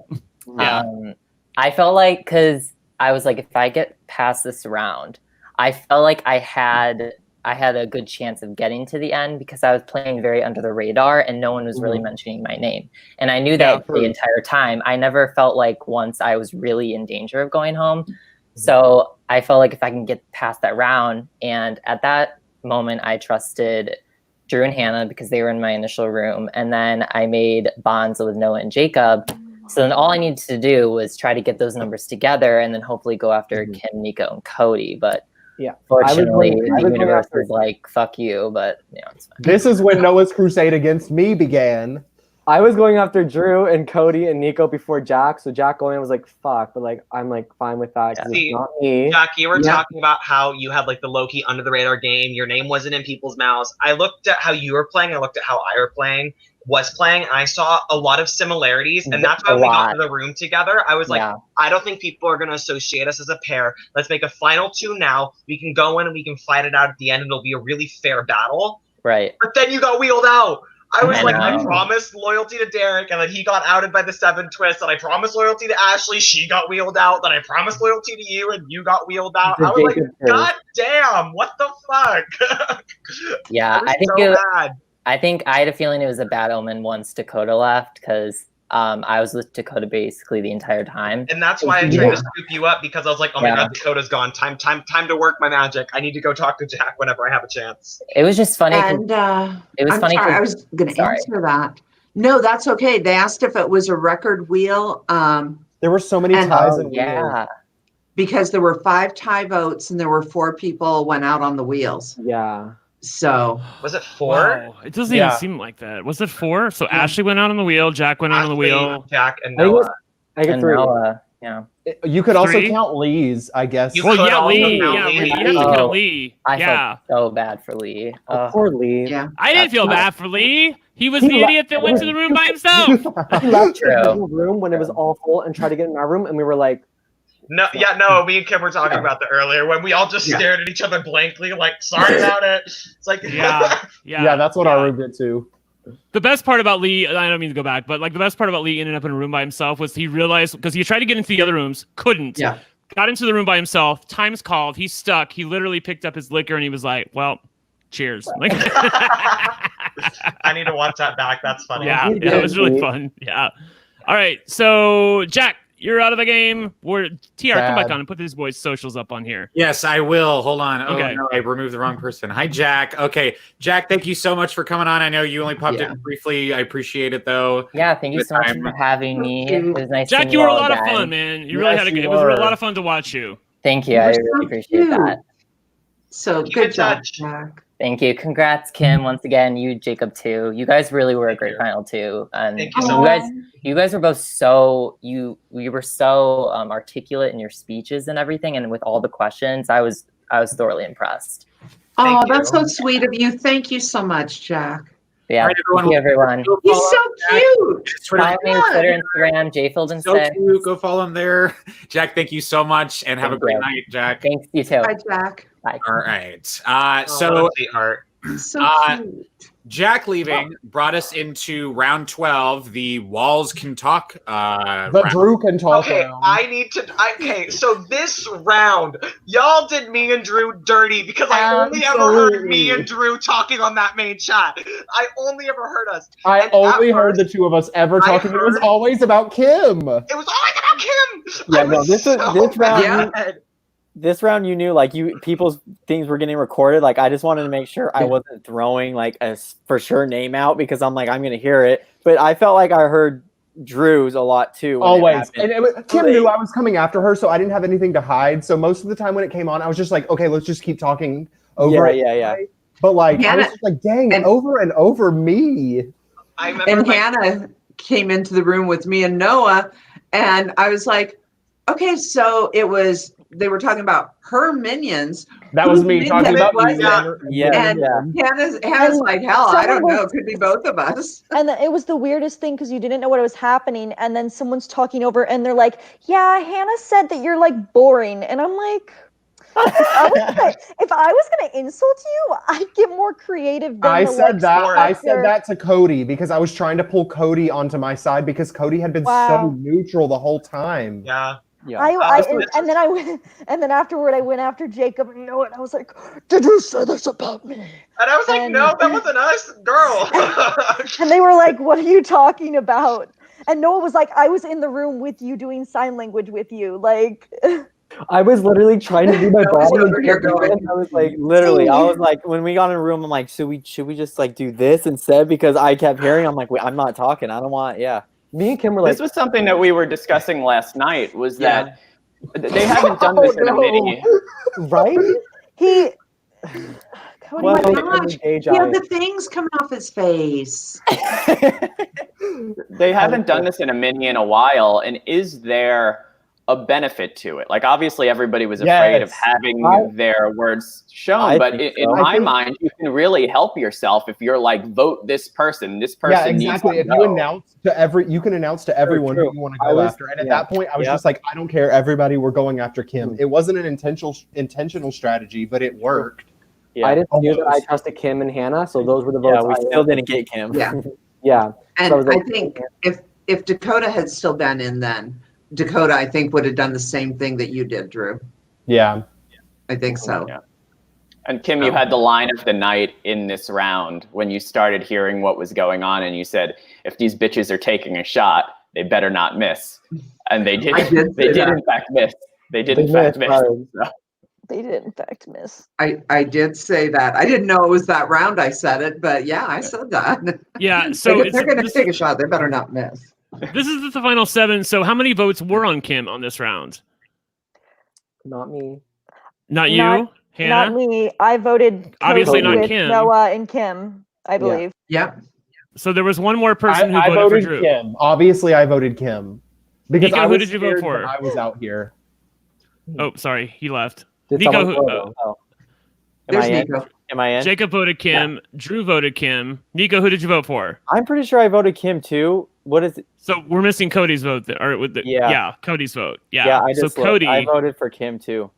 So Cody voted for Drew apparently because everyone else is certain of their votes. So 3 for Drew, 3 for Kim, and Cody was the swing vote here. Well, no, Cody Yeah. got out this round. I didn't go out this round. I was certain I was out this round, but somehow I wasn't the majority. Yeah, because Cody I never voted. So, you guys voted for Cody? I think it was 4 on Cody, 3 on Kim. Yeah, Or I something. just or like looked. I didn't vote Cody. I voted for Kim weird. again. Okay, cool. All right. Could Cody have gotten a self vote? Because at the time he got eliminated, he was like, I can't hear. Like he was like cut off. Like from. She would have announced it. Yeah, I don't think he did. Yeah. Yeah. Well then, I had to tell him like you're Cody voted me. Apparently, I don't know. Yeah, because this was the last LOS used. Yeah, Kim, did you use an Kim. LOS this round? That was next. I did it at 6. So you didn't use it this no, round? you didn't. No, you didn't. You didn't. Did I do it here? Hold on. Yeah, I felt like she had to because like I voted for you again. And I really thought we I had was you. pretty No, sure that we had that's- Cody on you too. Yeah, on this one, I said my message to Audrey was, my vote is for Drew, and I'm playing my pretend LOS. Yeah, that was That's 6. the final This is 6. 7 That though. was 6. Was that at 6? But you did play it 7. Yes. See, yeah, Because we had yeah. 4 on Oh Kim, no, I and then used there my was 3 real on Cody. LOS here, Yes, didn't I? yeah. Right. Yeah. Because I really we had thought you 4 were on going you. home. Yeah. Yeah. I used my real LOS. You guys were on Cody Only you for would some say reason. that. Yeah, I was confused by I that. was 'cause confused why you guys we were went for all Cody set instead of me. on Kim. I thought all of us were pretty much set on Kim. I mean, Because I besides didn't know how Noah. to do Drew with my hands. I was like, So you guys Cody? just went Cody. I thought it was. Yeah. Easy, and I was like, Yeah. The thing about Cody though, I always felt that he always took information and never like let out, and But- he used that to his advantage. So I'm like, I don't want this player. I think he's sneaky, and he's not going to vote for me. He's Did not we gonna, have the votes against Kim this round if she didn't play the We LOS? did. It was 4-3. Kim. Yeah. God, every time I voted for you, I'm pretty sure you just played your LOS. I'm like, I So only Kim, did had you have? 2 of them. You only had 2 of Only- them, but you played them. Yeah. It looks like you played them back to back. Back to 'Cause back. You played them at 8 against Drew, and then you played it at 7 Yeah. when the votes were on you. Okay, and then you had your pretend one at 6. I think Okay, so. cool. Yeah. the pretend one. That Okay. was the best one. We don't need Yeah. to go over there. that was the moment. This is the round that I was the most shook because I was 100% certain that Kim was taking the shot at me after me having gunned for her for the past 3 rounds. But I didn't. I know. Are I we don't know in the why, final but- 6 now, or are we still at the 7? Now Yeah, we're so going from it- 7 to 6. Yeah, so Cody went out that round, and then we Mhm. got Yep. to top 6, which Yep. was the second highest votes. Oh my god. And this Would is where we- me and Neiko screwed everything up. Yeah. Yeah, we really did here. Can I ask a we- question before we start? Were there room limits at the start of the round or not? Yes, 3. the There room should limits have were been- 3. Yeah, I think there was 3. Okay. Which I like because I feel like if there are no room limits, then everyone's just going to go to one room, room. and then there's literally not I going to be a agree. plan. Yeah, I Yeah, agree. Okay. so I what was- me, Neiko, and Hannah had started together, and our plan was to split me and Neiko on Kim, and Hannah on Noah, in case it was like a weird like 2-2-1 situation. And but then by the end of the round, me and Neiko like telepathically told each other to flip on to Noah. I don't know why, because I think we would have got Kim out that round. Yeah, we would have. If one of us had stayed on Kim, she would have gone out. 'cause I it don't would've know. been- Yeah, literally that last second, we literally just like stared at each other and like we both decided to do Noah. I don't know what happened and why. I agree. This was the hardest round to plan, other than the 7, which was almost impossible. Because when Kim came in and told us to fake LOS, remember we were like, okay, and then I was like, Kim, didn't you just play one last round? She's like, yes, I did, or whatever. She was like, well, I have another one. I'm not going. We knew right away she was Me and lying. Neiko were just like, the minute she left, and then me and him were left, we're like, no. I she don't, doesn't I have don't one. think it was me that initially came and told you because No, I you told did. Noah. You were. We were No, you sitting- were. And me, Was I was it? like, Okay, Yeah, 'cause 'cause me and Drew were Noah the and I only were ones. in a room. yeah, me And I and told Neiko didn't Noah- leave our room the whole time. Yeah, me and Drew Yeah. were in the same room and we were figuring this out, and then Hannah left, and it was just me and him, and that's when you popped in and you like literally go, "I'm not leaving. I got another." going LOS." anywhere. Yeah, and so me and Drew were like, "Okay," and then when you left, we both were like, "No, she doesn't have one. We know it." But I then the told round you. ended like a minute later, and for God knows How was why. it- we So then, won. so then we have the tie, the And then- 3-way tie. And then it This is basically where- came down to Hannah and Jacob This So- is where I deciding kinda thought in who my head, goes. though, Neiko that and I was- did not realize that we couldn't vote in the When? revote. Oh yeah, So we spent the whole time, just me and Neiko in the room, trying to figure out how to keep both of us safe. yep. Mm-hmm. Yeah. So essentially, it came down. What it came Yeah. down to was Hannah and Jacob deciding they wanted to save Noah, but putting Yes. both those votes on Noah, and then leaving it to Kim to decide Yes. who she wanted to Hannah take betrayed out. me. Yeah, that's basically how it worked in the end. And I wanted to say something last round that I thought was really funny. But when I started hearing the audio echo from the main chat, I thought I was in 2 rooms accidentally, and I started panicking like, "Oh shit, I'm about to get kicked out of the game because I accidentally forgot to leave a room. So I was like, what the fuck? And I was like apologizing to Audrey and my DR. I'm like, I'm sorry, I don't know if I'm in 2 rooms or not. I'm so stressed out. And my friends that were watching told me that the moment I realized that I was being played onto the loudspeaker, like the main chat, room 1 or whatever, because I moved the volume and heard my voice just fluctuate the volume, they said the look on my face was priceless. Because I just went, because I knew that was a bad moment. But basically what happened when in the vote, me and Hannah, our goal was just not to let it go to a wheel, so it couldn't be us. Right. And we just decided Noah was in the room with us. So you're like, okay, me, Hannah, let's both of us vote Noah so he is saved. And then we'll just leave it to Kim because we just need to make sure that we don't go to a wheel because I had already gone to a wheel twice. I was not getting wheeled out of this game. Yeah, and obviously Kim was going to go for me over Neiko. And I wanted Neiko in. I wanted Neiko in more. Like, honestly, I was just happy that I had made it through the prior round. So as soon as it was that tie, I knew I was done for when I found out that Kim was the one making the decision. I know, right? Which just that's like the stuff of nightmares. I was left sitting in a room by myself because Neiko left at the very end, and I was just sitting there like, yeah, right. True. Game over. That was an interesting round. Interesting round. Yeah, that was a hard one to plan. Yeah. It's so funny, like the way you guys are talking about it now, like it all like floods back to me. But like, you know, this was not my game that I played in, so like I didn't live and breathe with everything. But then like you talk about it, I'm like, oh yeah, I remember this part, and it's like, oh gosh, it was so compelling last night. And a big thing was like I was so focused on the second highest and the fact that it was probably going to tie that I had completely forgotten the fact that Kim was probably bluffing about her LOS because I had so many other things on my mind trying to move her this round. Did you play LOS that round? You can play an LOS at the final 6. I did play an LOS at final 6. Okay, that's what I thought. Because I held on to my first one until the round before jury. I played my first LOS at final 9 when I was locked out of a room, and then I got another one at final 8 and held on to it until final 6 because I didn't want to risk. At the end of that, we never saw each other. I had him. Drew, when you both decided to switch to Noah, like I just said, I was saying, I don't know, because, you know, she came in saying the fake LOS and all that. It's still in the back of my head. I guess I'm still thinking it, so I do give props to Kim in that. Just thinking LOS. Right. But so the last minute, I knew Kim and Noah. I knew Kim and Noah were together, so I was like, okay, let's just switch it to Noah. And like, I'm so glad you did too, because I'm like, if we get Noah out, that's great for us. Because then I'm like, if we go to final 5, we can definitely get Kim out because we'll have Yumi, or well, didn't happen, but we had Hannah too, so I was like, okay. And I would have voted Kim out as well. Exactly. We have the numbers to get Kim out finally, and I know we would be able to do it because she doesn't have a damn LOS anymore because she was killing it with that too. So I was like, that was in the back of my head. I was like, you know what? Let's just do Noah because if we get him out, then she's vulnerable. So my biggest regret of the entire game, I think I could have won if I played Final 6 differently because I had gotten 2 LOSs, so I could have gone around and said, I have found 2 LOSs in this game. There's no way that Kim has another LOS because I was keeping track of every single time I saw the green dot, and I looked at my math after the season was over, and I realized that there was no other LOS in play other than the ones that I had, and I was like, if I had just connected those dots in the moment in the game, I could have been like, y'all, we just gotta keep your vote, like do what we're gonna do. We need to get Kim on the second highest, and I think if I did that, I would have won the game. But I feel like I don't know what it is with LOS. I am terrible at it because I remember I saw it like the first couple rounds, and I sent it in so quick, and I was like, Audrey, okay, you just tell me I got it already. Like, come on. I had give me an LOS on my copy and paste, so I saw it and I went Control V. Same. I had it already pre-typed in. Yeah. I swear I saw that thing lit up on the screen. And I clicked send real quick, and I was like, okay, I got this one. My first LOS in my career, and God, nope.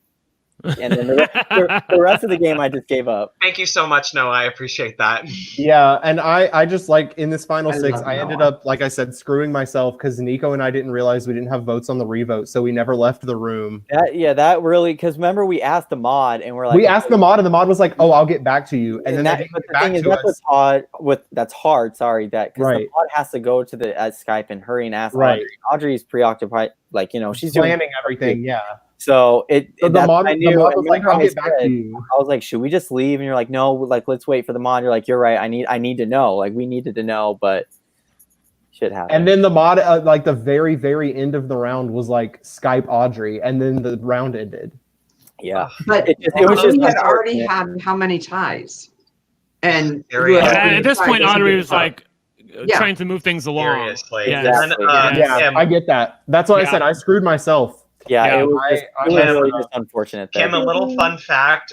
One of my best friends was actually watching the show with me, and she was Snapchatting me throughout the entire thing. I think she's still watching us right now. Hi, Maggie. But I remember she sent me a video on Snapchat that I saw afterwards. She's like, how could you turn on Kim? She was so loyal to you. You are such a snake. And she just started yelling at me. And I was like, girl, aren't you supposed to be rooting for me? I was just going to say, that's what I was so worried about once we were getting down the wire. I'm like, I was okay with going for Kim because I knew, each round. I mean, by this time I voted for her like 4 times now. So I'm like, exactly. I'm like, if she's not out like by 6 or 7, it's over. Like y'all, and then that was my last chance right there. I'm like, if the Noah thing, if he goes, that's okay. Then we have the numbers on 5. Seriously, Noah had to go. Noah had to go this round. But then Kim, me and you got just on final 5. So can we transition into final 5? Yeah. So that was such an adventure. That's what I was going to bring up. So lastly, I guess to finish out the round, Kim, what made you decide between Neiko and Drew? What was the final decision for you in determining who this What do you mean? What was the decision? I threw her out and gone after her for like the past 5 rounds. He had been coming for me. It's like I did not call him. He did not need to come for me because I really wasn't going after Drew at that point.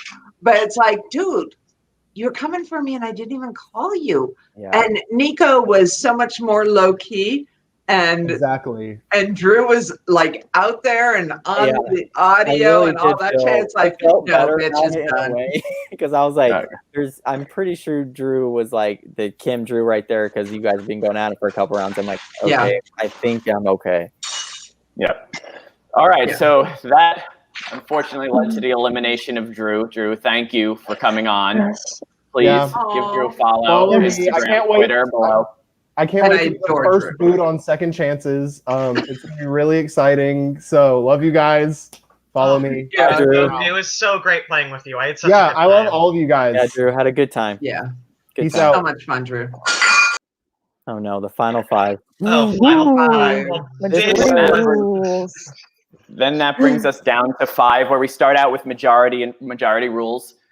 Kim and Neiko, safe. Very interesting there. That's where it went to hell right there too.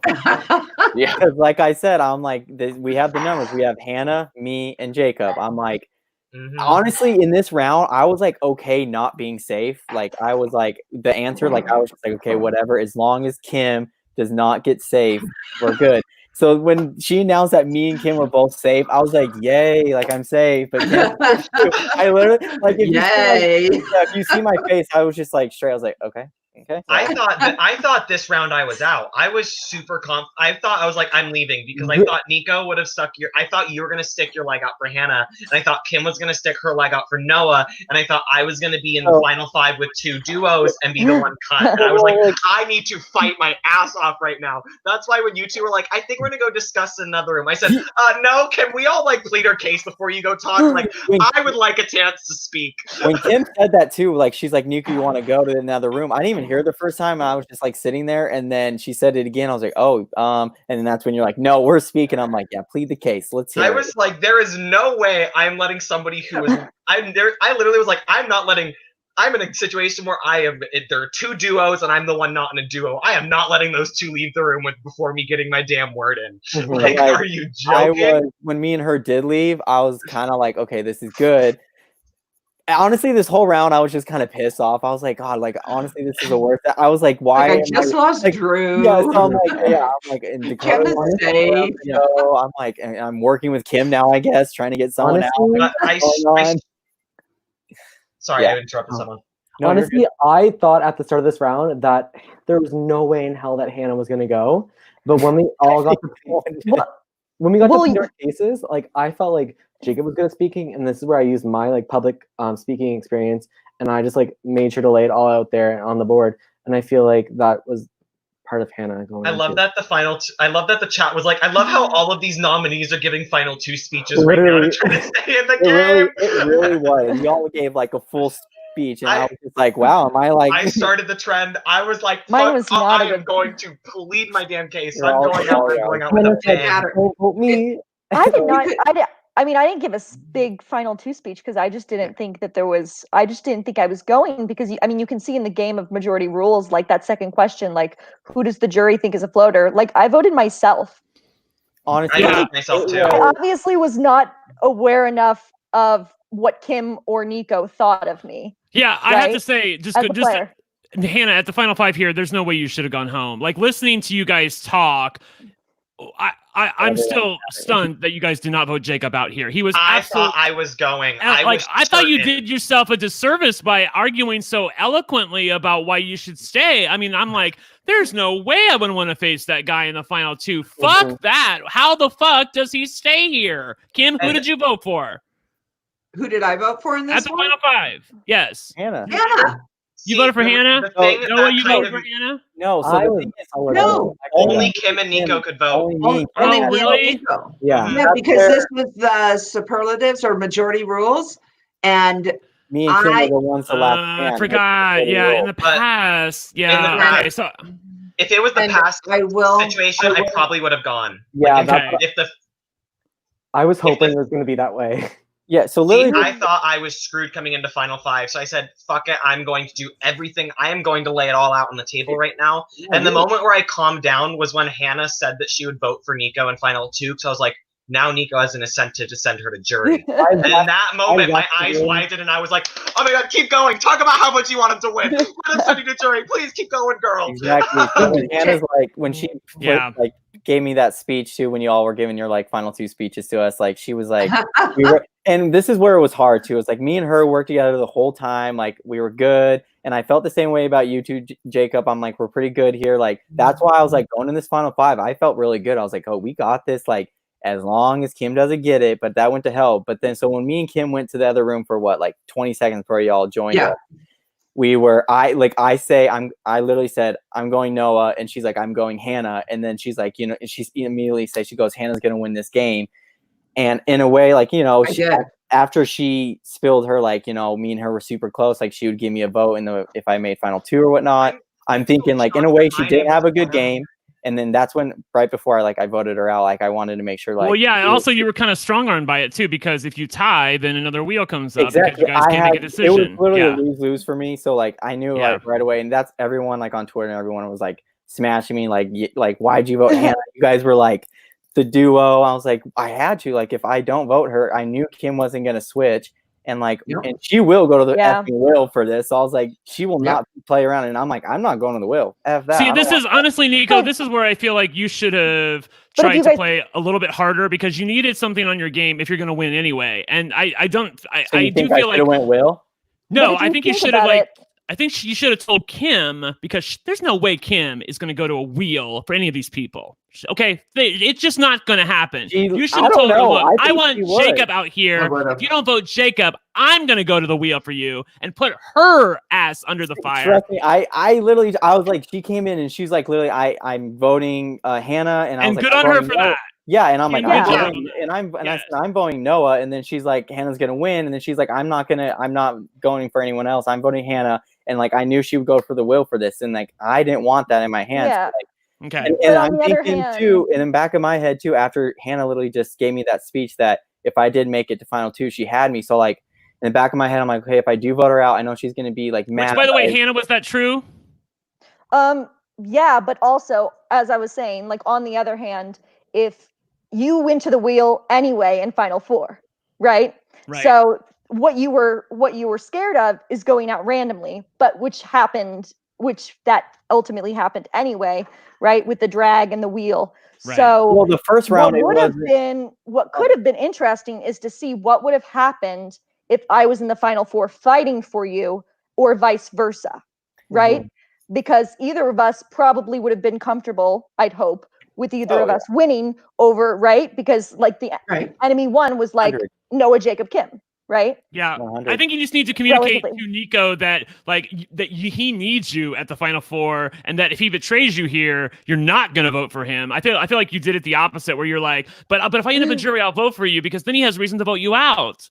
Which is kind of like what happened in the Heroes versus Villains thing when Muna turned at the Final Four when she heard, I can't remember who she was voting out there, but like she heard that person was going to vote for them, and so she's like, or not drag them, and so she has reason to turn on them. Like, you never want to give people a reason to turn on you. You don't want to give them permission to do what you don't want them to do, Hannah. And Kim, you weren't budging at all, were you? Do you understand what I mean? She's giving me the quizzical look. So Okay. that's where those hard day, for like- me.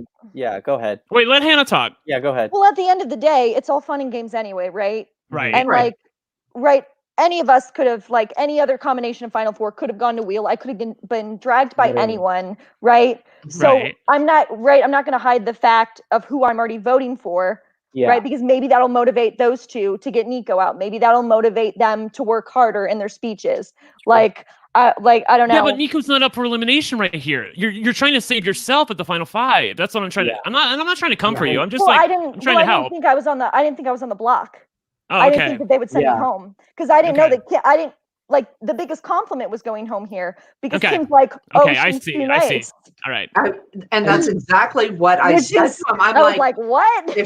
If she gets to the end, she wins this game over either one of us because there's nobody in the jury that doesn't like Hannah. And I knew we were going to go to a tie if I didn't agree with her. Yeah. And I didn't want to go to the wheel. I just didn't want it. So I was like, no, I get it. yeah. And that's Hannah, that makes more sense now. That makes more sense. Yeah, I also forgot that they. But trust me, Hannah, I didn't want to vote for you at all. Like 0%. It was, yeah, we got it. I just wish that you would have. No, you knew. Like I couldn't. Like me and her were the only ones where like you had Kim, I had Hannah at least, and like Jacob, I felt I kind of had a little bit. So somebody on Twitter said, "Oh my God, she's Kim Giesling. She misted Neiko into stabbing his showmance." I was like, "Oh my God, that's brutal." I already got enough. Okay. I mean, it's kind of just a testament to Kim's game because she kind of like won my vote after that. If you can convince somebody who's been in like a duo, right? Because I even voted Drew. I chose Neiko over Drew ultimately in the game. So like, if you can convince Neiko to throw that away right at Final Four, like you can do anything, Kim. And like if you replay like the mini from last night, you can see Jacob and my face go. Literally, we both were so at the same time. You were like, I was like, okay. Like literally, I didn't even want to look up when the votes were read. Like I felt so bad. Yeah, Neiko, like, honey, this is where like I feel like you like. I mean, because I have talked to Neiko offline, so that's why I'm like particularly. I know. I already know, Brent. They already disappointed me. Okay. No, I'm not just. No. I'm not disappointed in you. No. I know. I'm just trying to like you have to have the killer instinct and willing to do something. Like you have to be like, I know you ended up on the wheel before, but that was happenstance. You have to be willing to lay your life on the line when it's appropriate to get something done that you need done. And there's no way that Hannah going out of the game there is beneficial for your game. So you have to tell Kim, fuck that bitch. I'm not doing that. You can go to the wheel yourself if you want to. You're going to change your vote to Hannah or we're going to the goddamn wheel. And I swear to God, she would have done that. Me, I had so much going through my mind. I would not have gone to the wheel. Well, yeah, exactly. No, I mean, I would have gone to the wheel because I was not going to vote no. Were you that scared of me, Kim? Or was it that you just wanted to break Neiko and I up? No, it wasn't even so much that I was scared of you. I was very confident though that there was nobody that didn't absolutely love Hannah. And that if you said at the final two, it didn't matter. I think that I think that you had anybody beat. I really did, and that's why I said that. So you played such a good game. And that was another two reason. Like in a way, I agree in a way that even though Yumi were that strong duo, which I would love to have in the Final Four too. Like in the back of my, I had like so many things going on in this one round right here. Like my head was hurting. I'm pretty sure I sent my vote in like very last minute. Like Audrey asked me to hurry up. I'm like, I'm sorry. Like I'm stressing out. Like because of what was going on. Like I was so close to going to the wheel, but then I was like, no. Okay, can we just? Oh my God! I kept seeing tweets about a showmance. Was this just the audience conspiring, or were you two flirting it up in the game? Because I haven't watched it back. If you noticed, Let me know. if you noticed, amongst the Wi-Fi problems. I had collected a herd of handsome, cute men, straight and gay or whatever, to be friends with. And I was so surprised by the positivity and friendliness of all of them. So I really got lucky. And then Neiko and I ended up in his room when he had his like lightsaber, it was a beer bottle opener. That sounds like a metaphor. I ended up in Nico's room when he had a lightsaber. Brett really went there. Yeah, it was. I was doing a DR by myself. She popped in when I was having a moment. So I was like, "Oh, I'm sorry. Am I cramming on your confessional?" I'm pretty sure everyone was really. This was around me and you were in a room like talking and kind of strategizing like the whole round. And I'm pretty sure people were pissed at us for doing that. But right, they were like, "Get out of the room, go go cook up already." Like, Brent, you agree with that? Were people upset with us? Every single mini that like I've seen, whenever Audrey asks the chat what they want, someone says romance, and Audrey's like, "Oh, we've never seen that before." Right. She can't say that anymore. You guys, she can't. So that happened. Love Island. That happened when I was watching my friend Geneva's mini game, and when I decided to apply, I was like, "This is what I'm going for. I'm not here to get my heart broken." Oh, Geneva's your friend. Yeah, Geneva's in the chat. Yeah, Geneva was mad at me at the end of the night. I was so upset with her elimination in the most recent mini that she played. I was so upset about it. Geneva was very mad at me at the end of the night. I saw it. She was like, "If you would have kept Hannah, you guys would have made it to final 2." I was like, "I'm sorry. I was stressed." It happens. It happens. It was a hard round. It really was. I regret it. I do. So. Well, TR, come back in here. Go ahead. Sorry, Hannah. Yeah, but the showmance was definitely from the intro video. If you guys remember that was something I was going for. It was a little hard with the Wi-Fi issues to get right, but everyone loved my costume and was like, "Oh my God, you're so cute. What are you?" Yeah, don't tell Muna though. No one tell Muna, okay? Because apparently me and her have an initial showmance before this. Also, Neiko, my friend in real life, wants to have a showmance with you. She talked to me about it. Well, your friend in real life, they're going to have to get in line. Them and everyone else want to get into a showmance with Neiko. Neiko, if you want when that anonymous person texted, like, "Neiko's so hot," my friend went out of her way to text me. I just want to let you know that wasn't me. I know you think it was me. It wasn't. Neiko, you are a doll, and I already knew you were a fan favorite, so it's like, oh, that's so cute. Sorry, Hannah.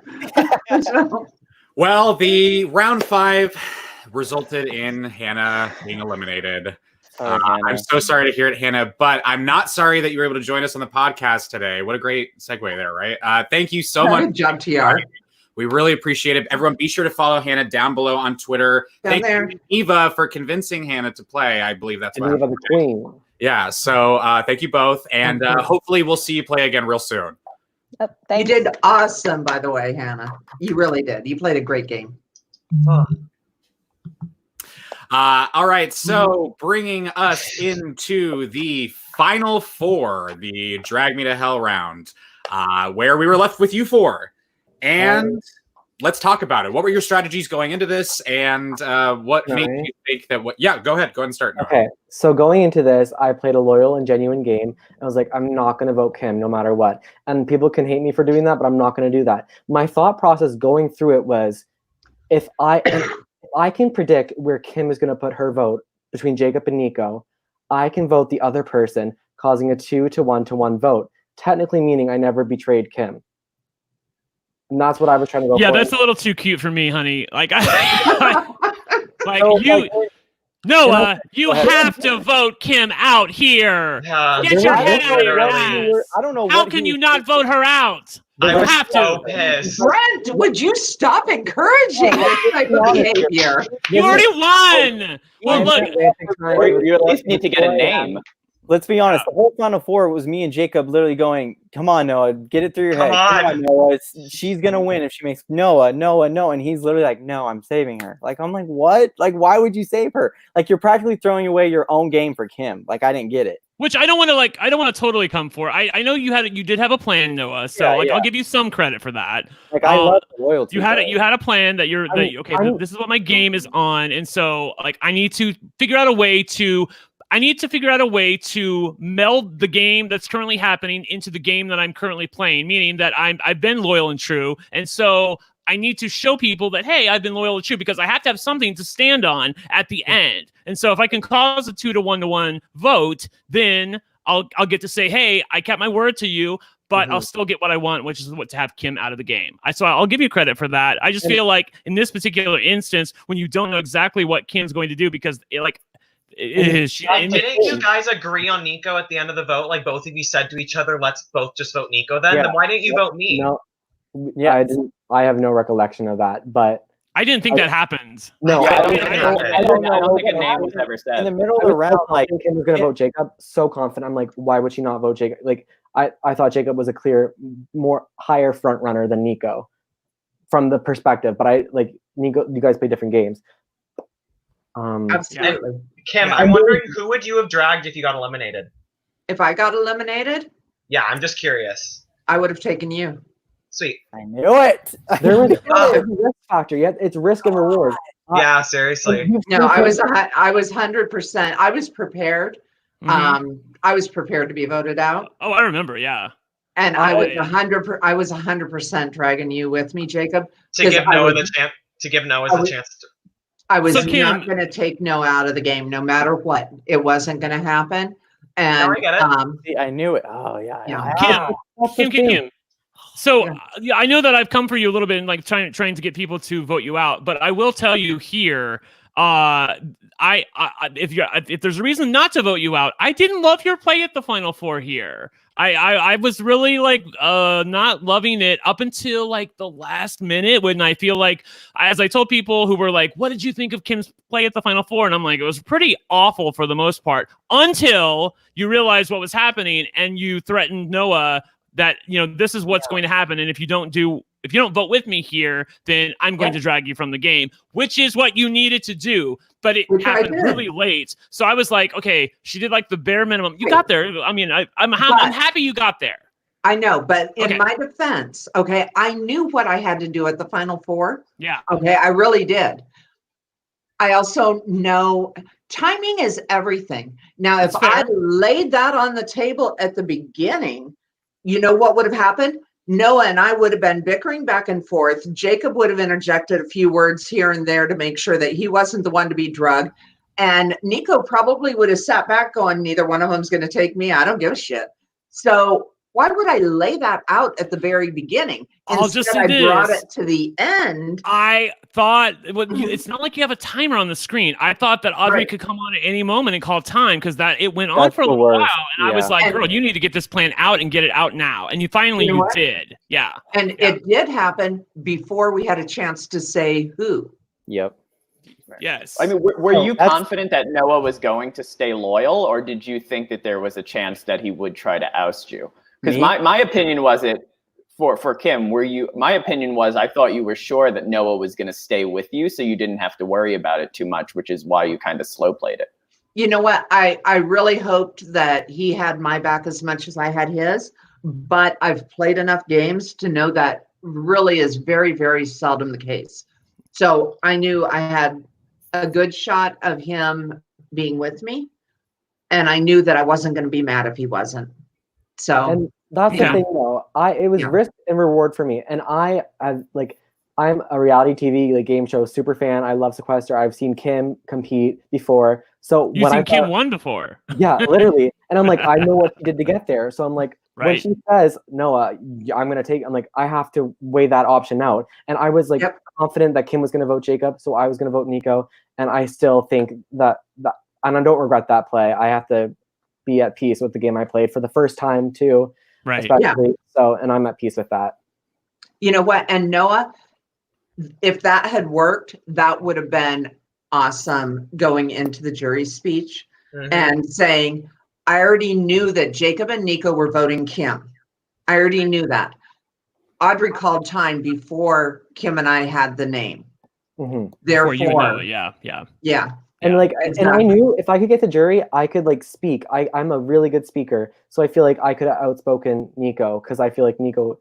Okay, so let's move on. So it's a tie initially, but then the tie is between Kim and Neiko. Noah, you have a chance to fix it on the revotes here.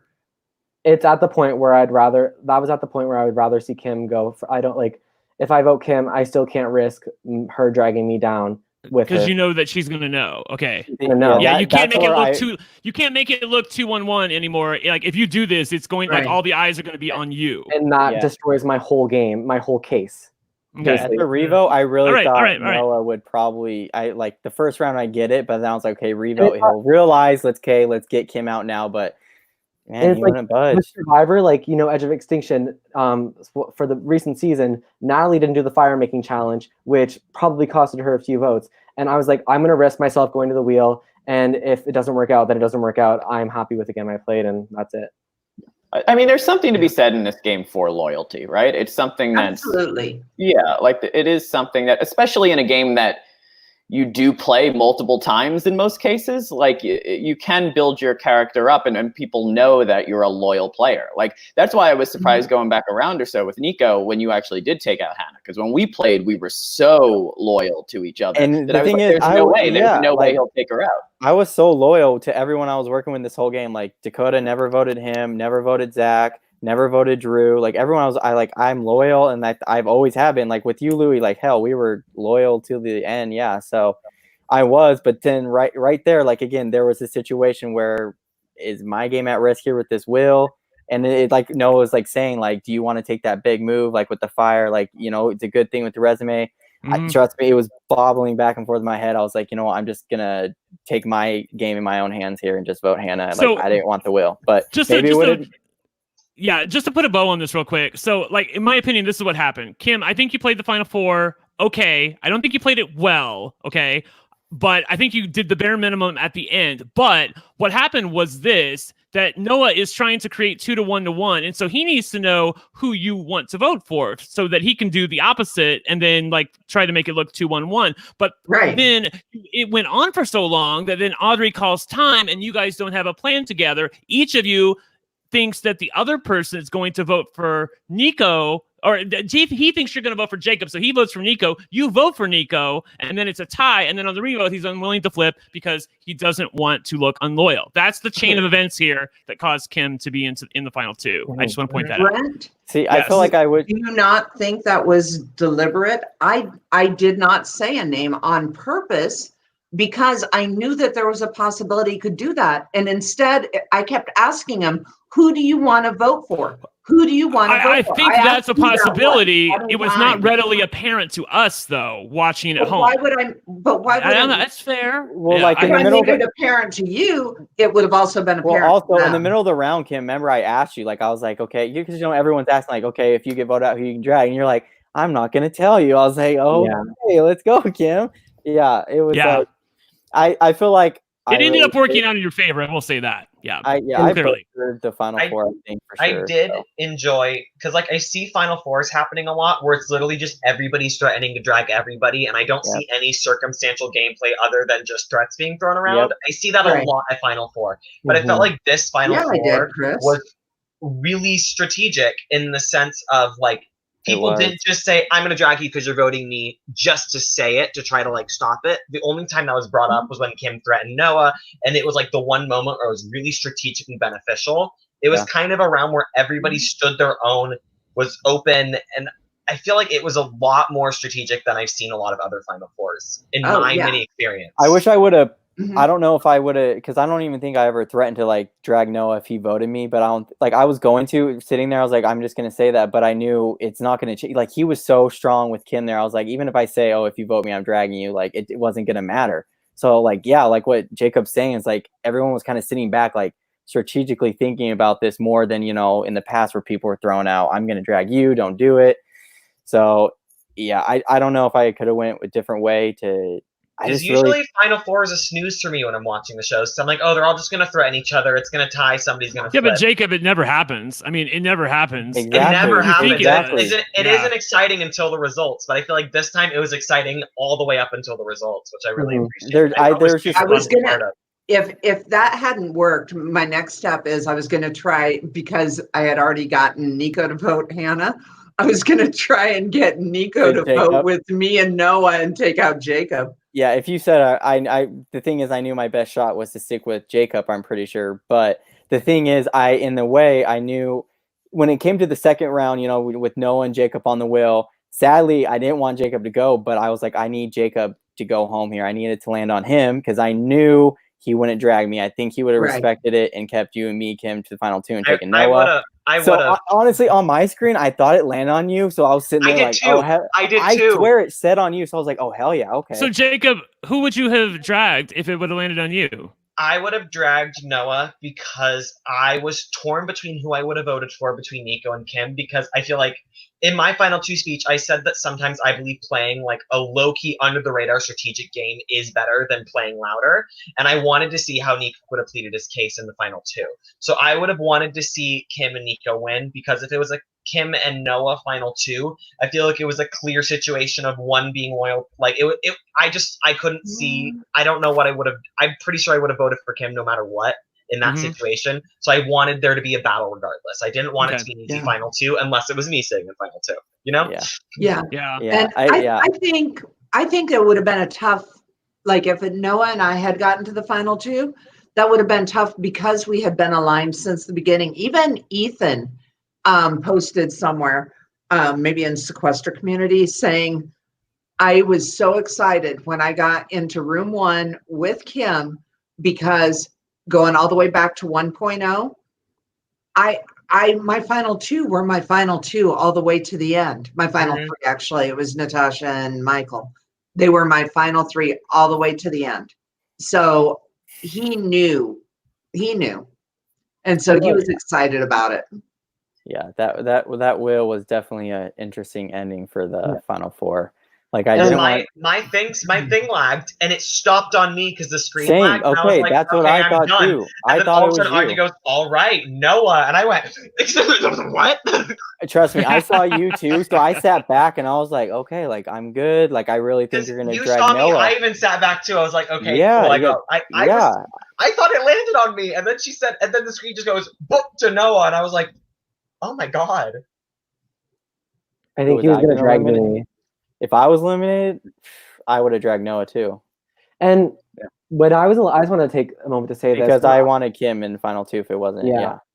So when I saw my name on the wheel, and I was like, I knew I was going to take Neiko out, but I said I didn't respect your game, but I actually, like, looking back on it, you played a different game than other people, and I had more of a connection with Jacob, and I felt more inclined to put Jacob in the final. So you played a really good game in your own way, and we all played different games. I just wanted to see Jacob, who showed to be a really, really good talker, and see how he would combat Kim in a final two situation, where I feel like Kim would have beaten you more easily in the final two.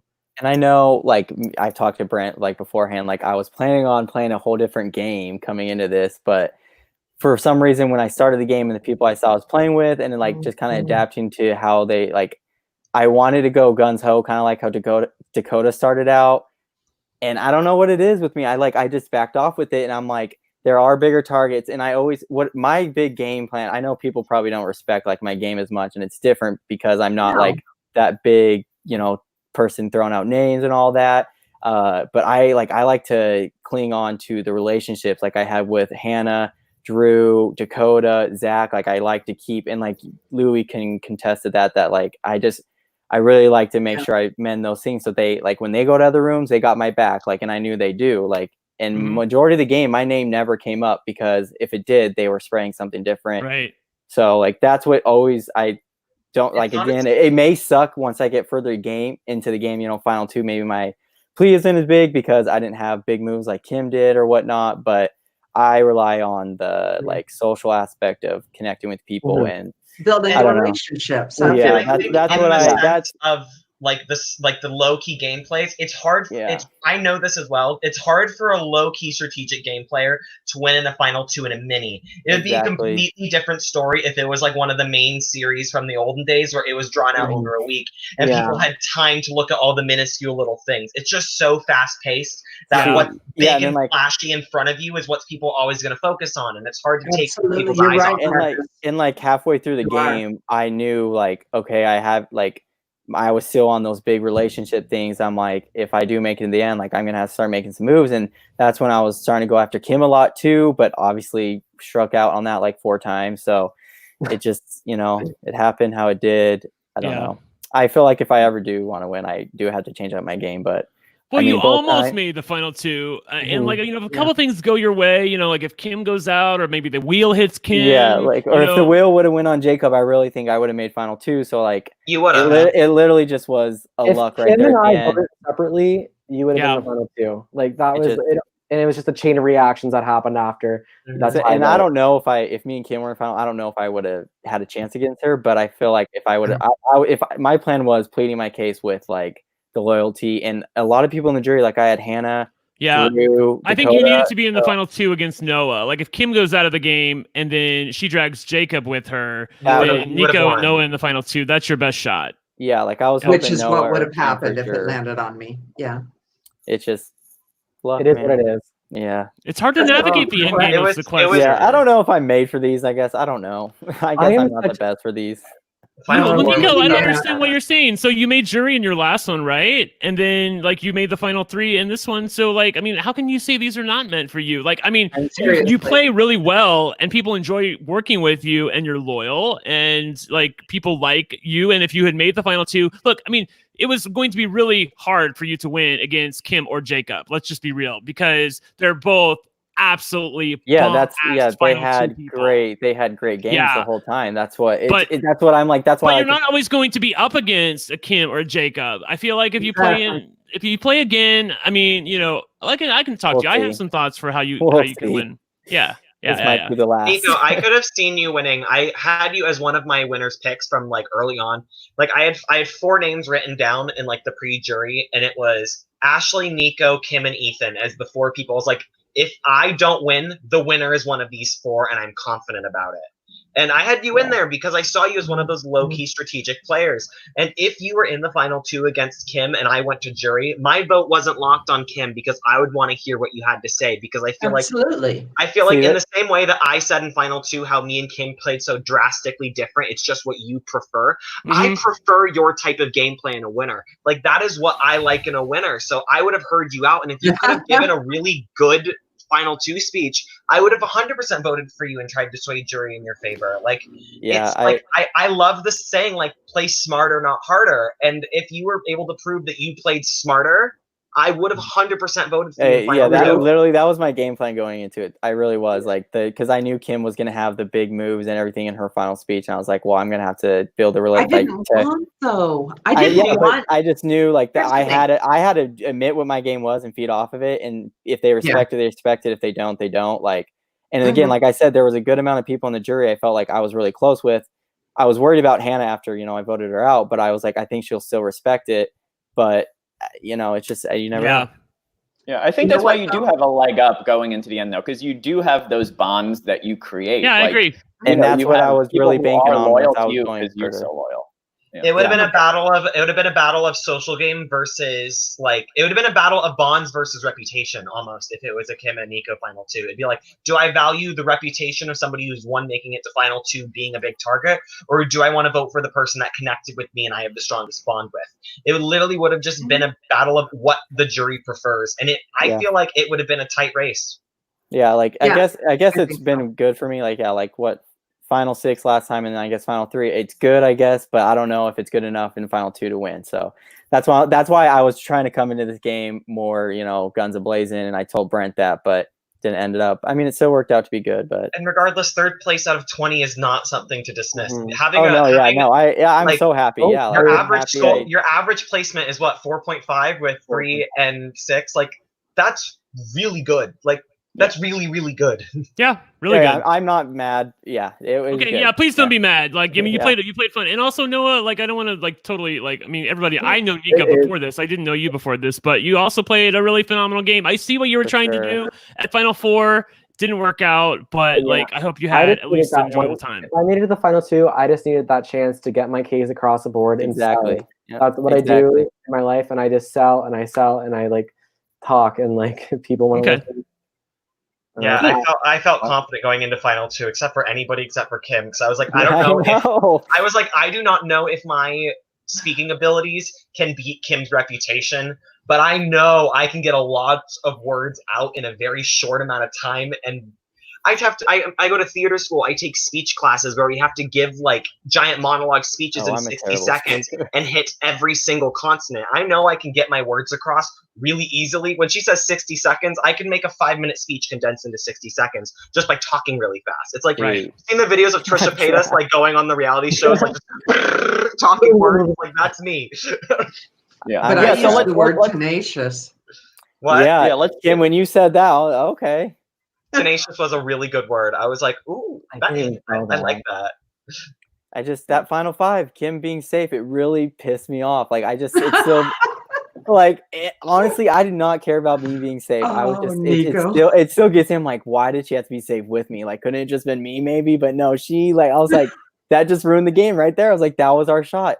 And I had the opposite feeling is like, yes, this did not ruin the game. I know. Yeah, I was like, that was it right there. That final 5 and Kim was safe. I was like, okay, Kim, let's be excited. Exactly, Geneva. Kim, I literally said it in final form. Like, Kim is Sandra. Huh? Literally. Oh my God. Okay, so somebody called me Sandra Diaz Wine. I thought that was so funny. But oh my God. You know what though? I had a blast. I did not come into the game expecting to win. I didn't come into the game expecting to get to jury. I came into the game to play, to have fun. You know, I haven't played a game in so long, and it's like, okay, I need to play. And so, but I will say, yes. Go ahead. No, once I got to the jury stage and Ethan was out, I was like, fuck, I've got a game now. And that really is when I went strategic. I was never mean to anybody with the exception of when I did call Dakota a cheater, even though I knew he really probably hadn't cheated because I've seen him play before. Right. But he had been throwing my name out and I had to make a point. So that would be on that one. Other than that, though, I mean, I felt like I played overall pretty clean game. I did lie a few times, obviously. But never in a malicious way. And that's what I hate in these games sometimes is when people say things that are malicious just for the sake of saying them. It's like, really? Did you actually have to go there? Oh my God, people on Twitter. That's my fear too. Yeah, that's why I was like, when I play these games, I'm like, that's why when I said I'm going to go guns ablaze, I'm like, I don't know if I really can. That's why I was like, I don't think I'm made for these things to go at people like so hard. But yeah, Kim, you did play great, honestly. It was such a good game. I feel like it was a good cast. I feel like it was fun. I feel like it was strategic. There were moments that were extremely entertaining. We had some things happen in this game that haven't happened in Sequester Minis before. Like it was an exciting night, and I feel like we had a lot of pressure on us because the previous 2 nights were so good. And I feel like we held our own as a cast. And I feel like the 3 minis this weekend were some of the best minis that have happened. And women won all 3 of them. Just true. Out. And I was really excited about that. Yeah, I will also say, though, that I have many good things to say about the final 2. The one thing I cannot say, though, is you guys have no concept of what Audrey means when she says speed it the fuck up. I messed up on that, too. Half of you are like, okay, Audrey comes on, she's like, I'm really mean it. Like, can you guys, like, speed it up? Like, she said it in her own Audrey way, right? And you're like, Kim, I have a 5-part question for you. So, and like this, and then what? And then Jacob, I want you to respond to that. And like, I know, I was the last one, and she's like, let's speed it up. And I had my notes of all my questions, and I go in, I'm like, I have 2 questions for y'all. I'm like, God, I'm so stupid. I hate myself. Once I want to speed it up, I just start more with my words. I effed up on that too. Sorry, Audrey. And when she said speed it up, all I could think of is Brent probably going, Jesus, I can't even get off the phone in 2 hours or less. Yeah, well, it wasn't just you. Everybody else had like a 6-part diatribe of what they wanted to ask you guys. Yeah. And I'm like, we really did. We all had so many already. Yeah. But yeah, no, the one thing I want to say before I get interrupted again, because I just want to get this out. And I know I already told you on Twitter, Jacob, I think you win against anybody else in the final 2. anybody else playing this game, anybody else who's played recently, like you were like Brendan Meyer levels of Final 2 good. It was really fucking good. So I just want you to know that it literally was Kim's reputation plus Kim's big moves up against what I think was probably one of the best games and Final 2 performances that I have ever seen. So the fact that you didn't win, like I'm a little, I loved you both. I want to put it that way. Like it would have been a really tough vote for me. I mean, you know, because I love Kim and I've known Kim for a long time. No, so, I get it. But yeah, like you were really awesome. So like, I just hope you can like take that and wrap yourself up in it and feel good about your performance.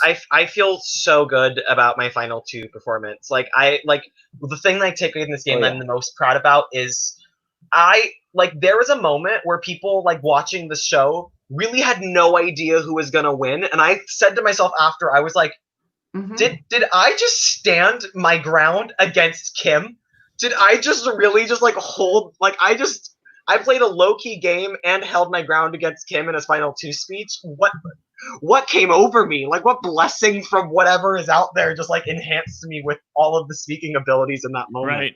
Yeah, no, it was really, really great. No, yeah, Kim, I've been trashing you lately, but I'll give you props. I'll give you props here. You also answered the Final 2 questions really well. I liked what you had to say. You also had a habit of addressing people by their name in a way that was soft and made people good. Like a lot of people don't do that. They just talk at people, but she'll literally say something like, Neiko, this is what I was trying to do in that moment. Or, Drew, I really wanted you to understand what was going on, where she'll have a way of connecting with people that makes them feel good about voting for her in the end. So don't give away my secret. Oh, for God's sake, woman. Like you both of you did really, really well in the Final 2. And I just wanted to tell you that. Do we know who the 2 jury votes for Jacob were? I believe Drew voted for me and Cody.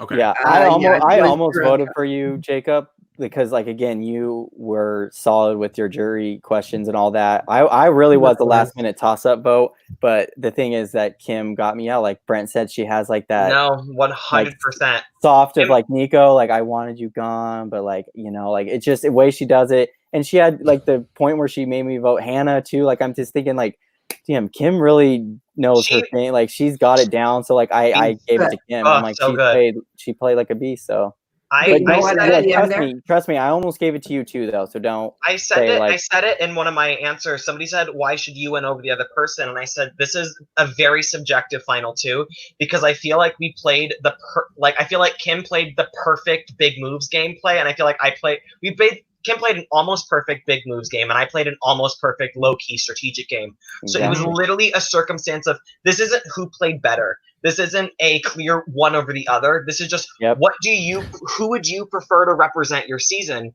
And I understand that when it comes down to that, storyline and reputation are going to be the things that take somebody over the edge, which is why I kept saying the fact that I was a super fan and have watched it as far as Kim. So like, this is the only chance I'm going to get a storyline vote. The only chance I'm going to get somebody being like, you know what? I want him to represent the season is if I fought the fact that I was a super chance. And people in the chat saying that take a shot every single time Jacob says he's a super fan. I'll say it over and over again. I support this series with my whole heart.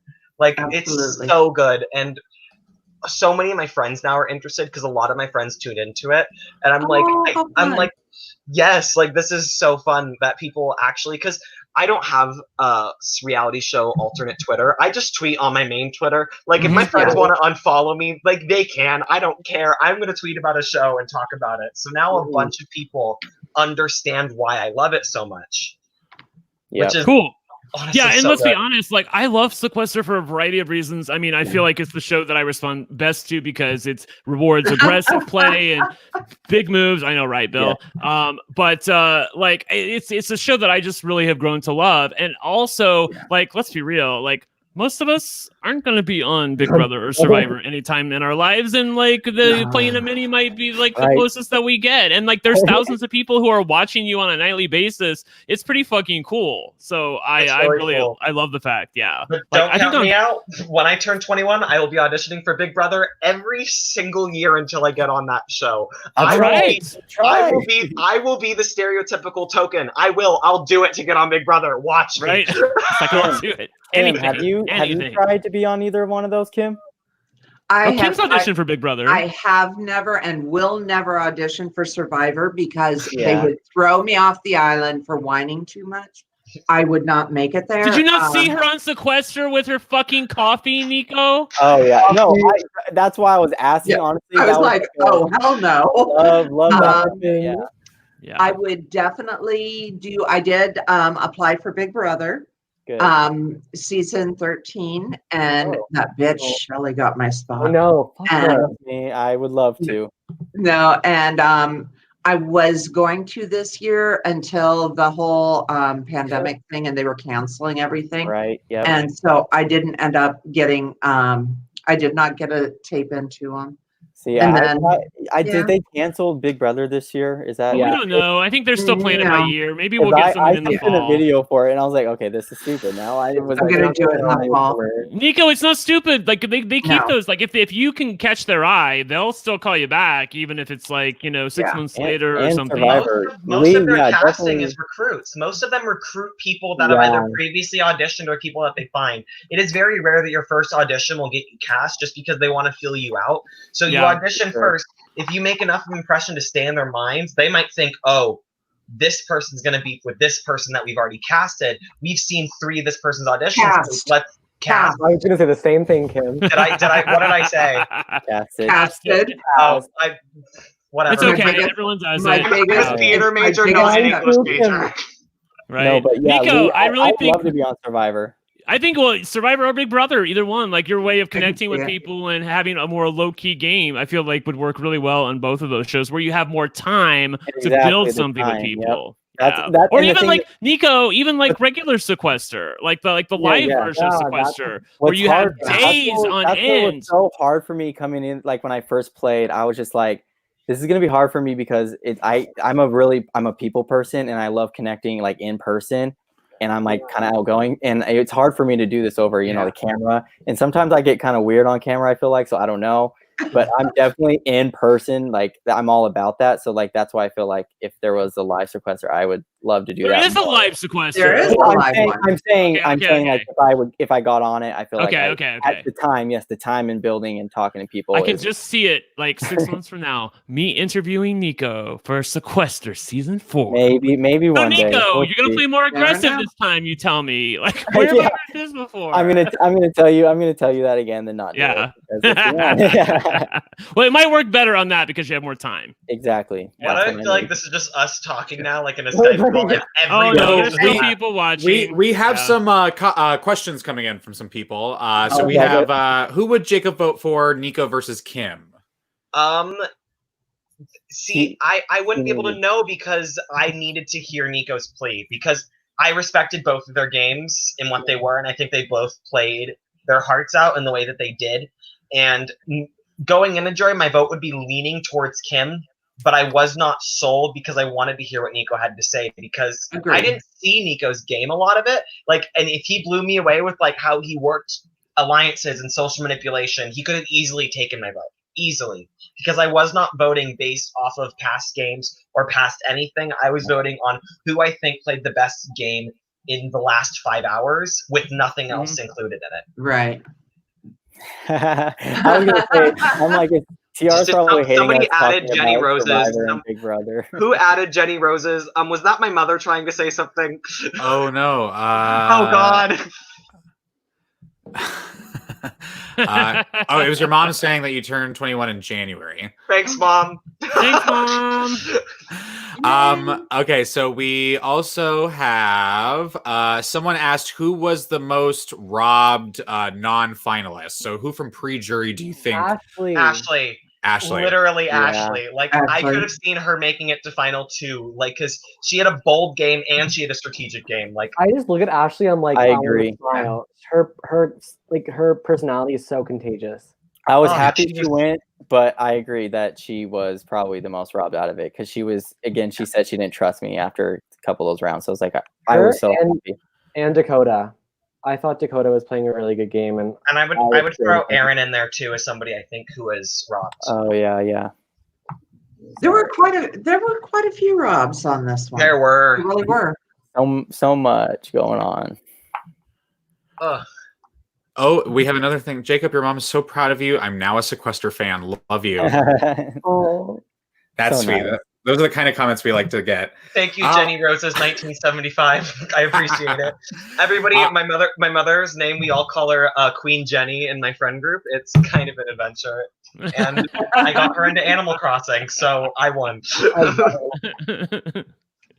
Gotta love Jacob's mom. This is now officially the longest episode of Podquester Mini. I love it. It's great. I'm hoping we can beat it with the next one. Thank you guys for sticking in.